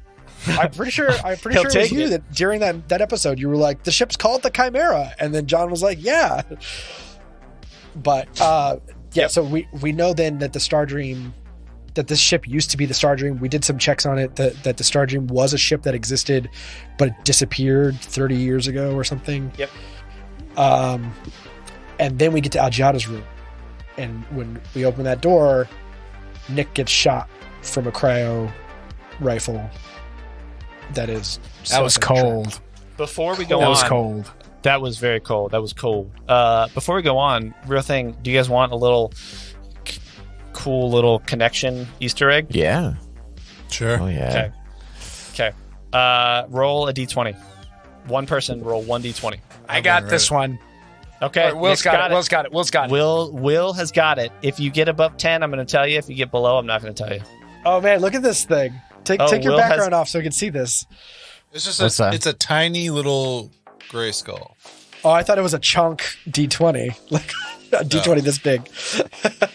This. Oh, okay. That's cool. I like it. Nice. I love it. Roll it. What do you get? 15. Yeah. 15. Good. Okay. I'll frame it this way. You should think about when you go back and listen to episode 1, if you go back and listen to it, listeners included, there are certain decorations in the docking bay that are important to listen to. What? You talking about like at the very beginning in your intro when you're just describing the scene? Yeah, there. What the F, John? Those will play a part in things we have just recently talked about. What the F, John? That's awesome. I think I know what this is. Okay, man. You guys, Nick got shot. Nick got shot with this cold thing. Then you guys find, I think, your first like treasure trove of clues in Algiada's room. You find the ledger. Well, first we fight with Grath for no reason. No, that was afterwards. That was me. That was afterwards. And that was after you find the ledger, the picture, and Algiada's data pad, where you realize that she possibly had some sort of scheme where Captain Ramim was going to be whose life was in danger upon return to the Pact Worlds. And just my peek behind a little prologue for book 2 for Nico was that for no reason?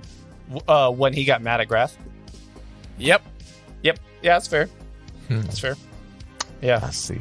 Well, and here's another question without like the Algiada ledger. Was that Algiada that had an issue with Ramim?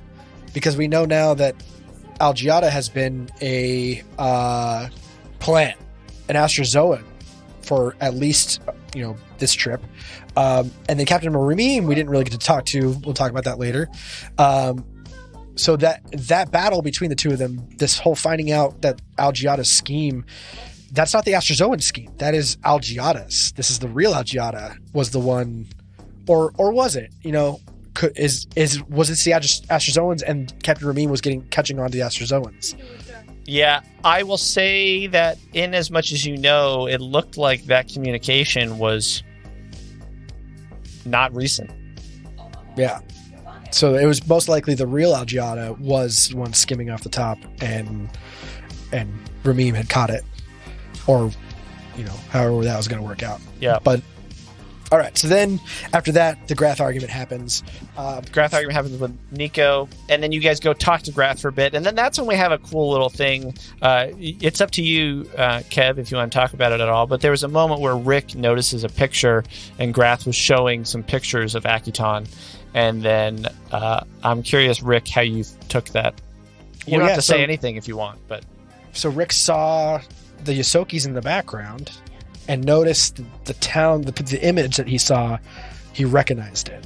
Yeah. And it cued him in, because that is actually, Rick is from Akiton, so he recognized the area where Grath was from and knew that location. Yep. Yeah. Little peek behind the Rick curtain here. So then you guys are leaving, and that's when Song comes up and is like, hey, I really need your help. Because I think at this point, I'm trying to remember where you guys were. Wait, when did we when did we move the bed and find the grate underneath the bed? That was before we talked to Song, I think we went back and did that, right? Yeah, I thought you went back there. I don't remember when we went back. I think there. you went back there after the fight with Jinchurōga. Okay. Yeah. Never mind. Disregard what I said. No, it's okay. So then Song comes up and is like, hey, I really need help. The goblins are attacking me and tearing up the hallway downstairs. So you guys run downstairs. Mm-hmm. And prior to this, you had really only had one engagement with Jinchurōga and the goblins. Well, not one. You had several, but the last one was in the gym when you guys talked to Jinchurōga and the goblins. And then now suddenly the goblins are like shooting up the hallway. Was that? They were tearing things up, yeah. And then we tried to talk them down, and they were not ready to be talked down. And then they had a map on them. They did. On a pillowcase, I think. Yes, this is that map I was talking about earlier. On a pillowcase. Just scribbled on a pillowcase. But it was basically the layout of the ship, and there were spots and locations that were circled. And each of the locations that were circled coincide with where we found Star Dream indicators. Mm-hmm. Yep. And then the goblins were like, Jinchurōga's gonna kill you. And then that's when you guys were like, oh shit, we need to go to the bridge. Well, because Jinchurōga was on the bridge trying to take it over. Yeah. And I think Nico and I actually wanted to split off and like look right away for like those spots on that pillowcase map. And then we're like, oh, okay, fine. Yeah. We'll help out first. But also, we're told over and over again not to split the party. Looking back on this, I don't know. Is there ever a good time to split the party down the middle in half? I mean, if you would have split that party and tried to fight Jinchurōga, somebody would have died. Someone definitely would have died. I mean, Nico almost already died. Yeah. I think from like battling for sure, it's generally almost never advisable. But for like splitting, I don't know. I was really tempted to in that moment, though. You could have. But yeah, it's not a good idea. I'm never going to tell you not to split the party. John encourages it. Yeah, I'll bet. I'm just never going to tell you not to do whatever.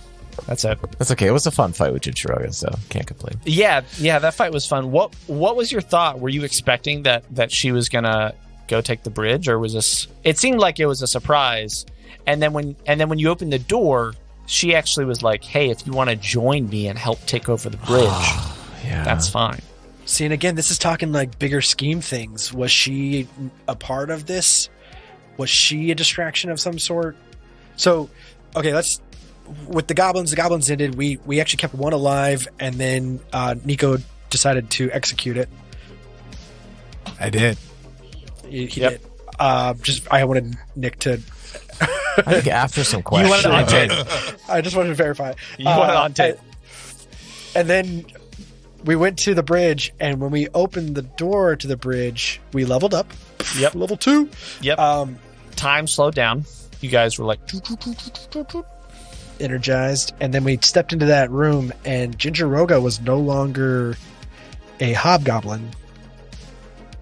she was actually a like werewolf type creature. Yeah, a creature called a Barghest that has an alternate form as a goblinoid of some sort, and then otherwise those are cool creatures because one of the things that they can do is they can like almost swallow whole, so they can almost like eat somebody and devour somebody in like less than like 10 seconds or something.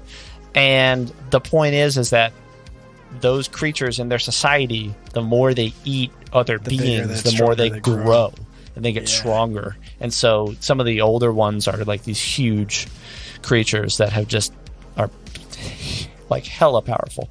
Anyway, so besides that, Nico almost goes down, and then you guys take down Jinchuroga, and then you talk to the captain. Well, this is the first time. This is already this is like the first like mind messing situation where Jinchuroga is actually a shapeshifter. But something we learned, I believe, because Dr. Ok's skill checks, is that Jinchuroga can only change into one person. Yes. Yep. And Life so science. that shapeshift. Life Yeah, science. Hashtag life science. Yep. Good skill to OP have. skill to have. But It really is OP. Yeah, it's good. So at this point, I believe I was thinking that Jinchuroga wasn't the only Bearcast on board. Barghest, yeah.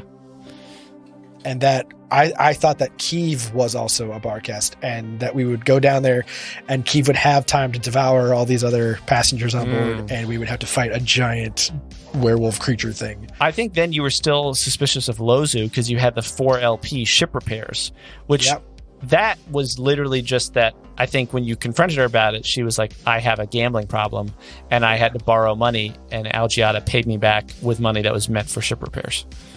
Yeah. Yep. And we didn't really get much from the captain during this. Nope. And then the captain decided to go to his room. Yep. And Grath took him there. Yep. And the next time we found the captain, he Well, was before we dead. get there, there was one other Spoiler thing. alert, the captain's dead. The captain's dead. Well, he was dead before that, right? We don't know. We don't know. We don't know when the captain was dead. Well, here's something. I think at that point, Will, do you want to say anything about one of the one of the things boosters? that we learned. Yeah, one of the other like moments for Dr. OK was, I think I don't remember exactly how you said it, John, and I wanted actually to clarify, if you could, like, what about that medic pack that I recognized that was like peculiar to me, that seemed glitchy? The diorama. Yeah, so is it like the chemical? Like, I think what I imagined was like it was somehow linked to my 24-hour flashback. Yeah, right. Where like the name on the Mark I healing serum was diorama on the actual injectable itself, But the and that was injectable the same name. is like exactly my stuff, or is it like No, it wasn't necessarily that.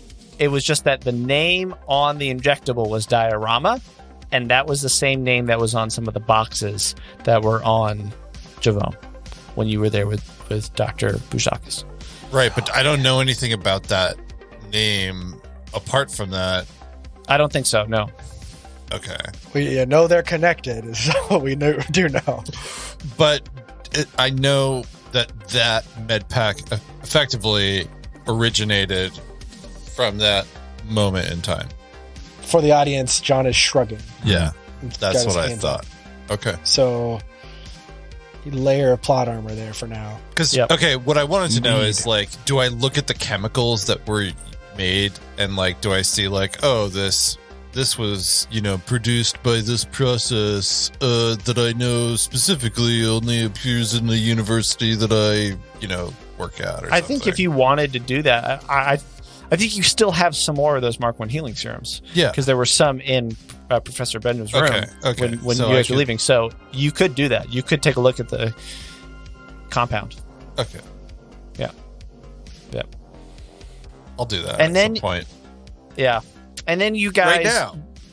Right now. Let's play. Right now. Let's just roll out that whole scene. This is kind of the point where you guys started to, like things started to really escalate if they hadn't already, because now you guys are like, all right, let's follow the map. That's when you go back to Algiata's room and you find the grate with the weird sticky substance. That's when you go looking. Was Algiata's room highlighted on the map? I think it was. Yeah. I thought. Or if it wasn't, you guys went back in for some reason. I can't remember what that was. But that's when you found the grate. Yeah, we pulled open the bed, and underneath the bed there was a grate that was too small for any like normal sized person to go through. Yep. And it had like a slime to it. And it was a very small grate. It was like 6 inches by a foot. Yeah. Made And so yeah, and we were I think we like, did some checks on it, right? yeah, and we determined that some compressible creature could have made it. Could manipulate himself or herself through said grid. And then you followed all the other circles on the map, and there were a couple in the engineering lower section. There was one like up in the computer bank area. There was actually one nearer where Keeve, I think, was working. There was one over in the opposite side, and that's when you all started to go down there and look around. And that's when you split the party, actually, if I remember right. A little bit. We're like, I mean, like the next room over. Yeah, yeah. But you're still splitting Even that the party. could be dangerous. And I think it was more, and it got pretty close. So we got down there, we were following the map, we checked all the locations, and when we got down there, basically the party split because Nico and Hears were interested in the locations on the map because they thought it would be something, lucrative. And Rick's motivations at that time was just to clear the room. There's something dangerous, and he doesn't want something to pop out at them. And so that's where the party split. Was the two of them were like, well, we're going to go check it out. And Rick was like, well, I'm going to go clear the rest of this area. And so when we cleared the rest of that area, two things happened. And so for Rick and Dr. OK, we found this other door. And I'll pause there. Yep. And then, Kelly, go ahead. Tell us what happened with you and Nico. Yeah. What? Oh, yeah. We found this. I think we heard something drop behind us. And then we looked around and there was this figure of a rocket ship. And we inspected it closer and there was this blood on it. And we saw that it came from the grate up there. I cast some kind of like light spell to see if we could see something. We saw slime up there. So similar to what was kind of climbing through into Algiata's room. And then we showed it to you guys. And at some point we found the body of the captain. Maybe he dropped. No, we didn't. As well. So we didn't find the body. We found the idol with the blood on it. Right, but we found the body That's shortly the rocket after, ship. right? In the other cargo bay, the port one, perhaps. That's Yeah, in the that's secret when- cargo bay. Yeah, and if you had gone to look in the captain's room, you would have found on his desk, like the desk would have been maybe a little dusty, but there would have been a circle that fits the perfect size of that statue, which is the statue of the Idari, which is the Kasathan like generational ship that is technically part of the Pact Worlds. And so that's what you guys would have found, among other things, if you had gone to look at the captain's room. See, that's it. That's well it. played, Will. Well played. Oh, So man. at that point, you guys came over and joined us and said, hey, we found... we went back, I think, because we heard the noise, and we cleared out the area and said there were no hostiles. And so then we told you about the door, and you guys came and helped us hack the door open. Yep. And so that door was actually a like secret door that wasn't very apparent, right? Yeah, it was hidden. And I think at some point, Grath had mentioned that the captain had a kind of a shady past as well. And so I remember here as being like, wait, what? And like when Grath mentioned that.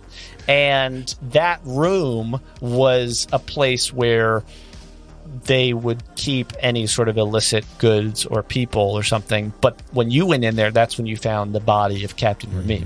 Yeah, so this kind of distracted us from pursuing because half our goal was to find Keeve down in the engine bay, because because the other part of the engine room had a circle around it, so we were also going to inspect that location. But this kind of distracted us, and so we opened up that door, we go inside, we find the dead Captain Ramim, and thanks to another life science check, we know that he is in fact a Kasathan, and not whatever shapeshifter is there. But we had indication that there was shapeshifters, right? At this point we knew. I think it was at that point when you all were like, wait a minute, who is the Captain Ramim that we saw? Yeah. I'm really surprised we didn't do a medical check on him to see how long he was dead. That would have helped with that. I thought that you did. We did. And he hadn't been. Had also He had died within the past day, I think, right? He had died within the less time than the last time we had seen the captain. Oh, that's right. Yep. Even Yep, after which the means Ventura that fight. Also, So I yeah. have a bone to pick about this too. Yeah. Okay, so Trostnik was Astrozoan the whole time, right? Yeah, I think that was confirmed at the very end. And just a quick point of comparison. I think what I told you about Captain Ramim was that he had been dead long and within the past 12 hours or something. So essentially long enough for you guys, not long enough of several days. So after you guys have boarded, but after or before the fight with Jinchuriki. So the the captain captain- on there was not the real captain. That was a Which is shapeshifter. why you Yeah. guys were like, wait a minute, who was the captain that we just saw? Yeah. And that's our first cue. There were shapeshifters, and we had just interacted with a shapeshifter, the Barcast. Right. And then you were like, oh wait, was the captain also a shapeshifter? Will, what's your bone to pick? So part of the biohacker class is you have equipment for a custom micro lab. Yeah. And I had attuned my micro lab, I thought, to Astrozoan. Right. So I would be Not, able to. not yet, though. Did you? Yeah. When Oh, did you Because do I that? attuned Yeah. it to Trostnik. But it was right after you found the body that Trostnik was like, hey, what's up? What are you guys doing Yeah, here? you hadn't attuned it yet because we didn't even know what Astrozoans were at that point. Okay. Yeah. And even if you had gone and checked the Captain Ramir's body, it would have still just come up Kasatha. No, but the other any other Astrozoans, I would have Yeah, we hadn't run into Astrozoans yet because Yeah, no, you hadn't run into Astrozoans. because while we were inspecting that room, there was the crate or whatever that was actually the access later on, and Rick had taken Sentry, and you guys were off exploring. That's when Trostnik came into the room. No, it was when you were all in there at that point when Trostnik Yeah. came in. But the three of them were looking at something Oh around yeah, that corner. yeah, that's true. And Rick was like, well, I'm going to stand guard because I don't trust anything going on right now. Yeah. And that's when the door opens up and Trostnik walks in to this super secret room But I that will we find say, the dead captain. but I will say that there were opportunities if you guys wanted to talk to the captain on the bridge more. The captain who was on the bridge, likely Astrozoan captain, had their own motivations. But if you guys there were opportunities there for you guys to find out more and possibly question whether that was the real captain there. So that Yeah. could have been, Well, and that's something again with my initial response, and we could talk about, since it is plot armor. There was this incident during this interaction that Trostnik walks through that door, and I, as a player, recognized that there was something wrong with him being in the room with the dead captain. I didn't know yet that it was an Astrozoan, but I did know that Trostnik was the bad guy. And so my initial response as Rick was to shoot him. So, and I'm not sure how we finally edited it out. I think in game we just stopped because I was worried that I had communicated the wrong idea to you, and I didn't know if you were misunderstanding or if I had just done a bad job of saying whatever it was. And I forget what it was exactly, but I was like, wait, let's just rewind the tape if that's okay and make sure you understand. And then once you understood, you were like, okay, then I won't shoot. Although you did end up just shooting anyway. Yeah. I should have just shot. In You should hindsight, have I should just I stuck was with right. I should have shot him back in the cargo bay, Yeah. the cargo bay. in the starboard cargo bay. But after the fight with Trostnik, because he does actually indicate that he is not the real Trostnik, and that he was there for shady reasons, and he actually draws and fires on us first. We end up killing him, and when he dies, he transforms into a giant starfish. Astrozoan. And that was the first time that we saw an Astrozoan, and that was after a life science check that Dr. OK recognized it was Astrozoan. Yep. And then at that point, the Astrozoan wasn't quite dead though, and so we put it in a box again.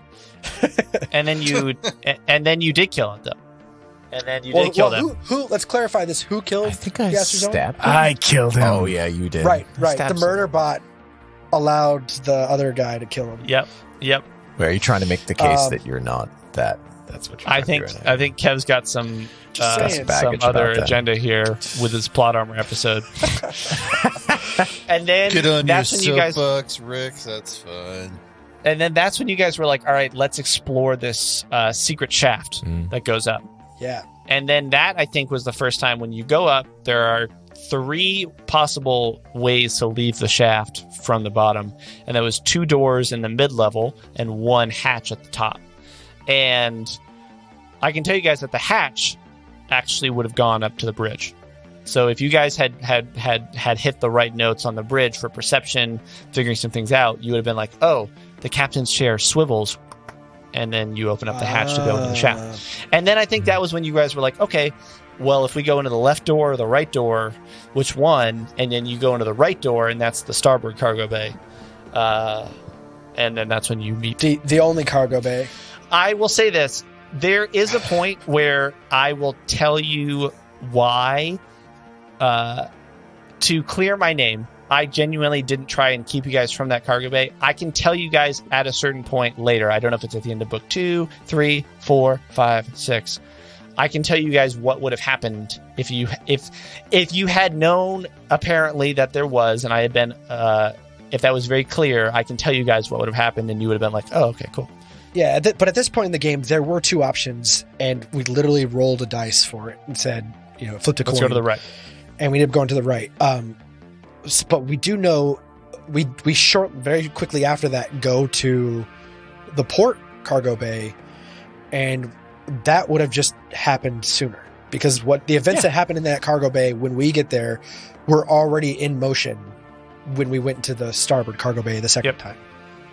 So we kick down that cargo bay, we open the door, we go in, and this is fun for Hears. Who do we run into? Here's. Is this where we run into a beautiful bearded woman dwarf who accuses me of destroying her entire family, basically, and is like, "Here's you murdered everyone," and then here's like, "I have my no husband idea what you're Godwin, talking about." Yeah, and my son Godwin II, and myself Godwina. Yes, yeah, exactly. But they were pirates. Awkward moment. Was she a pirate though? Oh, yeah, I guess she was. She was. Yeah. She was part of the Starfishers. I don't know, it was incredibly confusing, but then I was told that I did not, in fact, murder her family, and that the idea was planted into her head. Which, or hopefully that's the case. Yeah, programmed. So a short fight ensues. We end up fighting. There was Godwina, the dwarf. Yep. And then Sabrina. There was Sabrina, the redheaded human. And then the Vesk. And then the Vesk. I think Rick killed the Vesk with a super shot charged up by Hears. Thank you, Hears. Yeah. Classic tactic. I love that. And then we took down the other 2 non-lethally.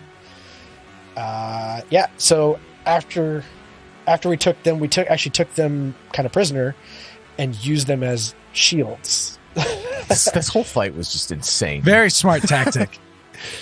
Yeah, so at this point, the ship was definitely under siege by a group of pirates known as the Starfishers. And you had heard this when you were in the secret shaft. You heard the boom of them breaching the doors above you.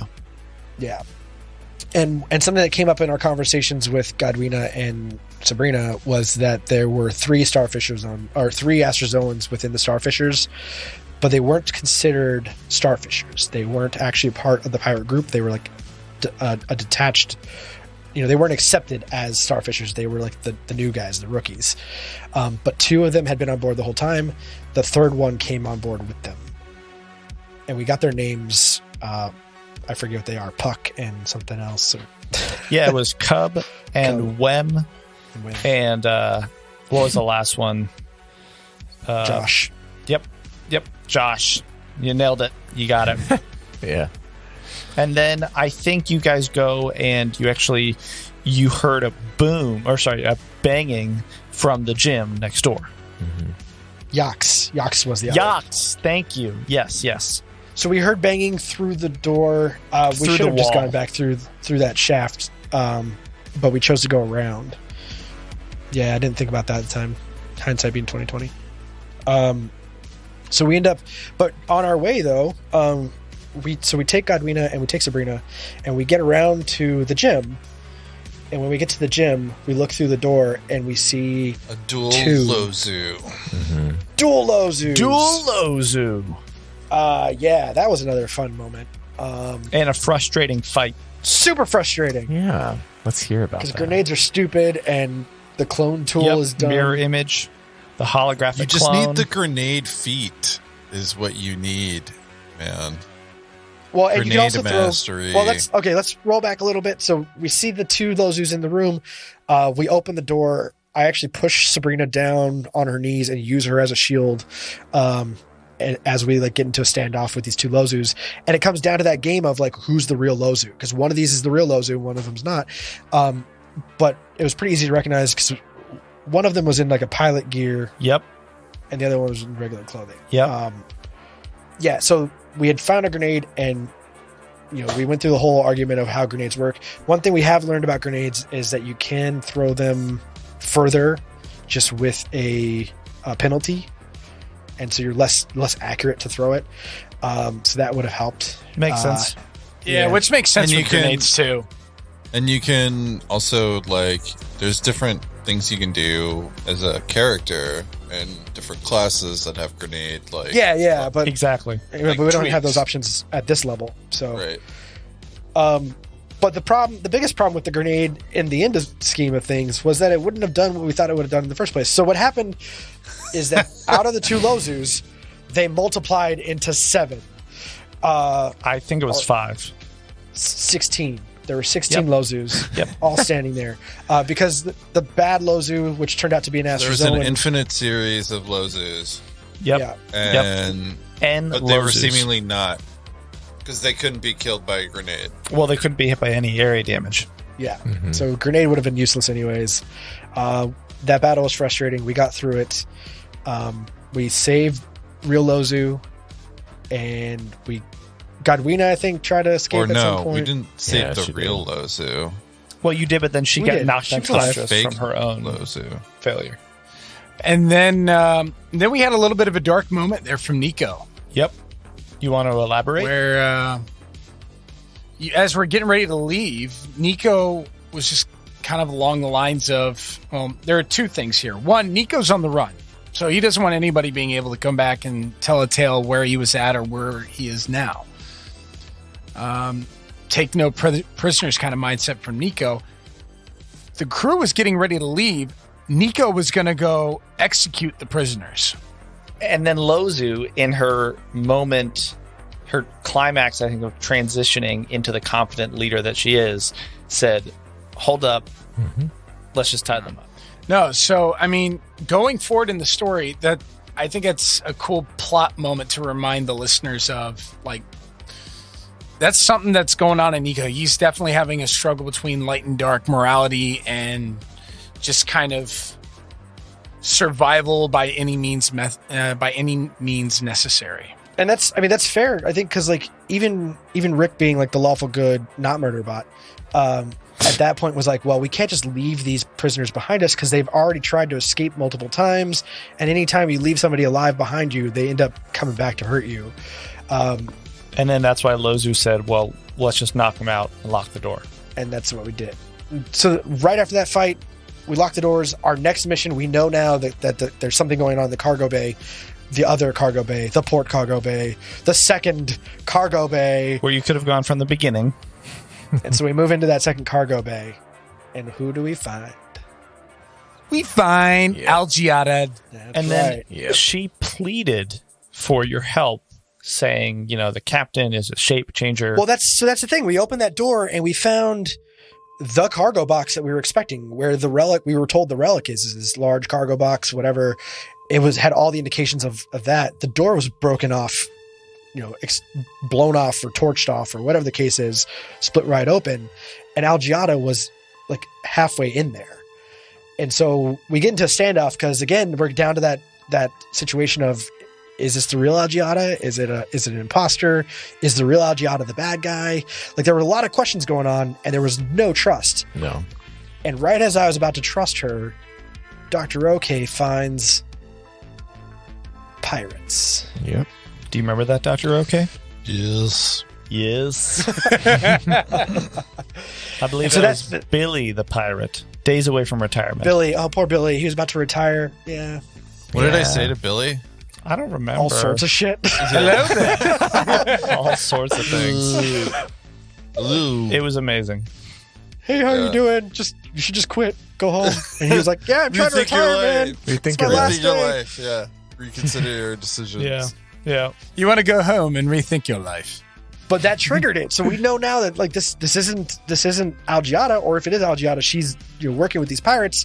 And so Algiata actually attacks us. Indeed. A fight ensues. The real Lozu helps us out, the quote unquote real Lozu. And after that fight, I forget if we killed Algiata or not. Yes, you did.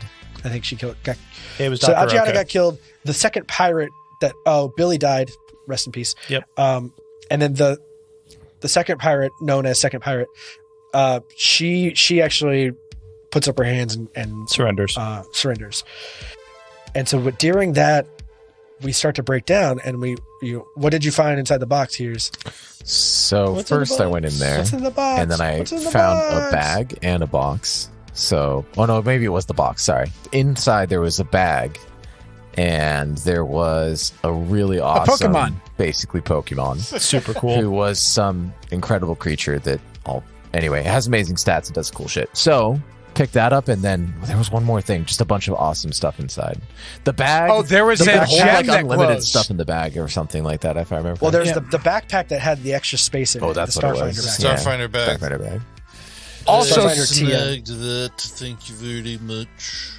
Also, the most important thing that was in that bag, Kelly, was something that glowed around you specifically. That was No, in the that box inside That's the the relic. crate No. next to the bag. Well, that was No. Kelly's yeah. artifact that he got from Rolu in the beginning. Oh, right, in the right, very beginning. Yes. The relic Responded basically. to the relic Yeah. that was in the box. That's right.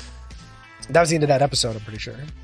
Yeah. Yeah. And then someone took the relic, and then I don't think any of you speak Aklo yet, but somebody did a culture check. We did to interpret it. I think that was me. Yeah, Nico was able to decipher it. Yeah. Do you remember what it says?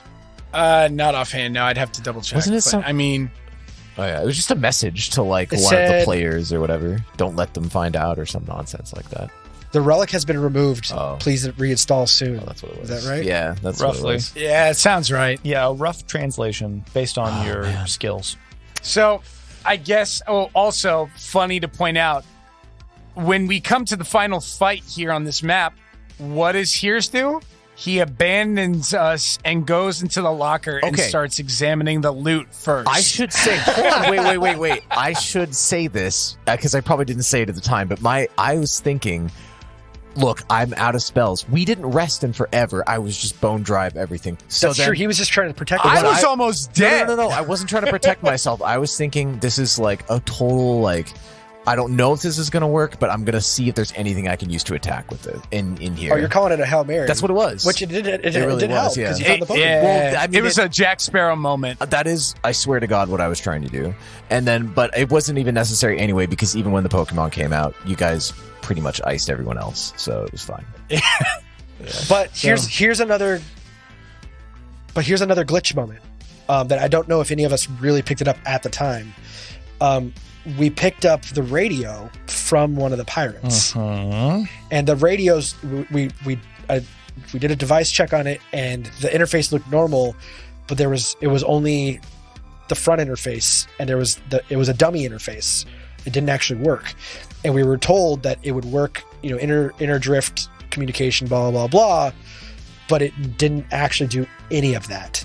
It was a gimmick. It was a prop. Yep. Yeah. Is that right, John? Well, I'm not going to say whether it was a gimmick or a prop, but I will say that it didn't do the things that it seemed like it was supposed to do. Well, it was a prop. Which that's for Kevin, that's indication that the pirates are a part of the bigger It's a simulation. joke. Yeah. What are your thoughts about the relic itself? Oh, man. I mean, based on some internal discussions, outside of this, not everybody in this group being privy to it, I have some theories that I can't mention. But like, you can't mention? But in large part, hopefully Wait, something you that will have help your me own get back plot in. armor? Is that what you're saying? It was just based on a conversation you, Nick, and I had. I'm not saying it is that, but I'm saying it could be that. It could be. right. It could be what? You don't want to share? I don't know. I don't think we should say but now the way that you're reacting makes me think it might not be. We'll bring it up later. But Well, no. Now I'm curious. So the relic said it's been removed. Please install. oh well, yeah.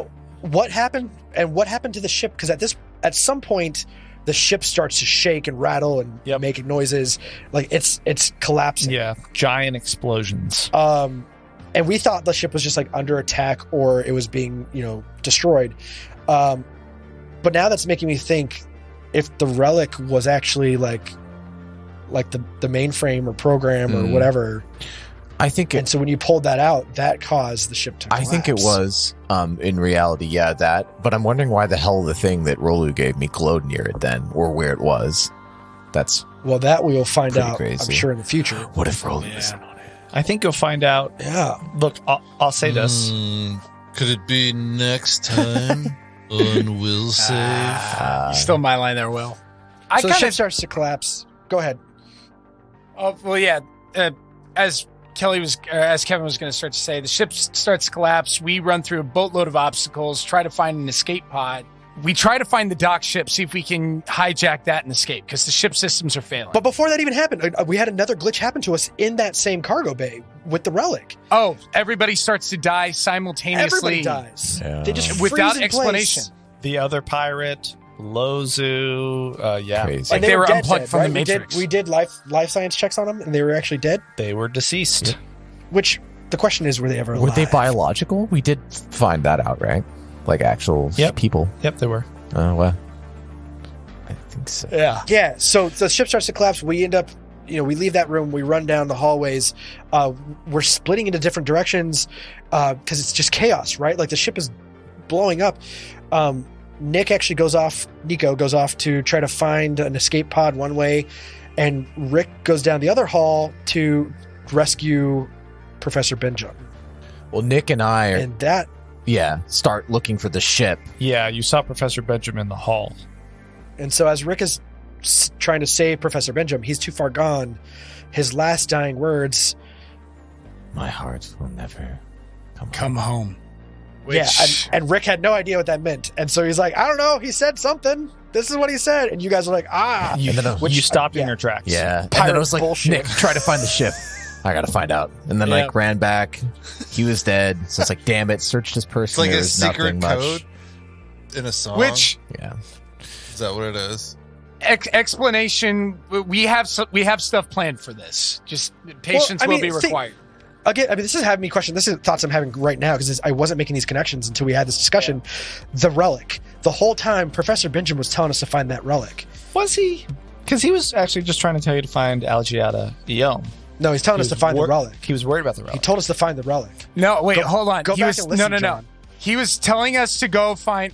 He was telling us to go find Algiata because he was afraid that Algiata was going to go steal the relic. It was our assumption that we thought because Algiata was missing, she was going to go steal it. So we were going to go steal it first and protect it. Oh, Benjamin. But what if the relic? So that means that Professor Benjamin's not a part of the simulation. I'll say this. Don't forget what the relic said. So put it back. Reinstall it. Which is kind of interesting, but it's the in and control of module. itself. Perhaps if you take ACLO, you should retranslate the message. It's interesting. So I think the best thing to do at this point is we finish off the story here. We jump over the fire and we get in the escape pods and we blast off. And as we blast off, we see that we're not a ship really in space. We're a ship kind of connected to all these tubes that's blowing up.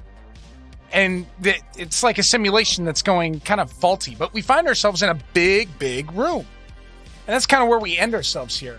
So here's the secret sauce, is that not only is the ship blowing up, but the vast chamber around it is also falling apart. There are screens that are displaying images of space. These screens are busted, right? And you can only see 3 of the walls. The 4th wall is just darkness.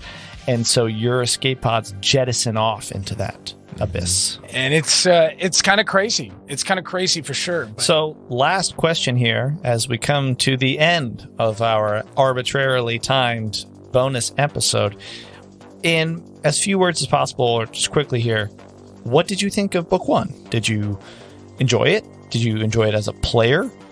You know, were there things about it that you wish were different? What are your thoughts? What I feel about book 1 is that I'm going to enjoy it a lot better after we played book 2. That much I am absolutely 100% positive of. Did you enjoy it while you were playing it? Yeah. It took a little bit to get into, but you know what? I did enjoy it by the end.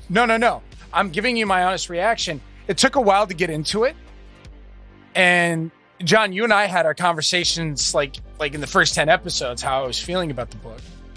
But by the end, it really felt like everything started speeding up to actually, oh, wow, okay, there's something really screwed up here. Yep. Now we're really going to get into the weeds of it. And I feel after book 2, all of us are going to achieve a level of clarity that's going to make us look back on book 1 and we're going to be like, oh my God.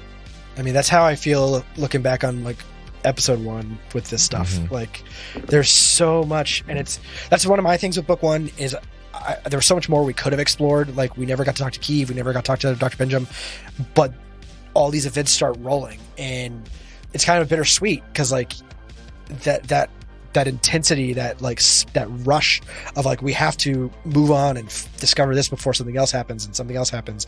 But at the same time, we didn't have enough time to explore, and that's kind of my video game background. Like I walk rooms from left to right and want to look at everything and explore, check all the loot and all that stuff. Yeah. And you don't have that opportunity in this game, which I think is good. I think that really is part of like good storytelling. Well, you also have to balance. You have to balance like your time and your resources, right? Mm-hmm. Like as a group, because you could be somewhere all day and then be missing something behind you.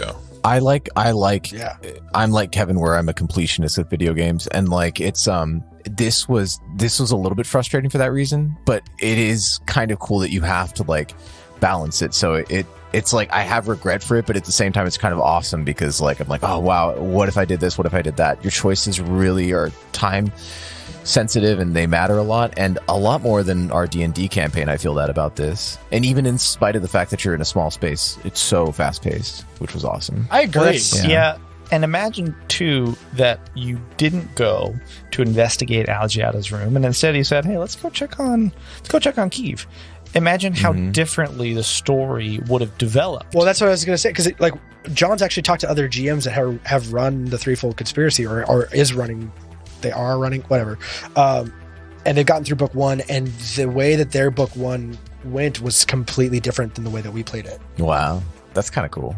Yeah, it's totally different because I've heard stories where other players will bring NPCs into a room and then they'll investigate and then they'll do all these other things. And honestly, I have to credit the incredible writers at Paizo and Jason Keeley for essentially saying, hey, this is a sandbox. Here are the pieces that you need to have your players enjoy a great experience and really dig into this game and get into the mystery. And Nick brings up a good perspective, which is that sometimes, each book and adventure has its own cadence, its own pace. And so you as the player, you might feel immersed immediately. It might take you time to get into it. But as a GM, you can customize this already great structure and story. You can customize it in little ways. So for instance, the inciting incident with Magua and LaRue, I wrote that in so then that way you guys could have sort of a climactic beginning to bring you in. Anyway, let's wrap up. Kelly, Will, what are your thoughts? It's great. For sure. Yeah. Super fun. I love the mystery. Yeah, it was fun getting to know all the different parts of this mystery. All the moving parts behind it are still yet to be revealed, but like the cogs, so to speak, the little samples here and there throughout were really fun. I agree. I really like that pace a lot. That element of this for sure. Yeah. I think two things I'd like to bring up was the fact that we never used dark vision, and I know John's like, oh, we'll use it in the future, but like the fact that the ship went dark, I think we could have played into the mystery a little bit more. I would have only really limited Nico because I think he's the only one that doesn't have dark vision. I think it would have just changed a little bit of the atmosphere, I think, to have to like work with that. And then the other thing was, and we've talked about this, is that final scene where we're running out the ship. If we could have done that in like role play, it would be, take turns initiative. Yeah, I totally agree. I think those are things that we will bring up next time. Until then, this is the end. Nick, the music started. You want to take us out? Find out what happens next time on Will Save. Yes. Love it. Nice. Bye, everyone. Great outro.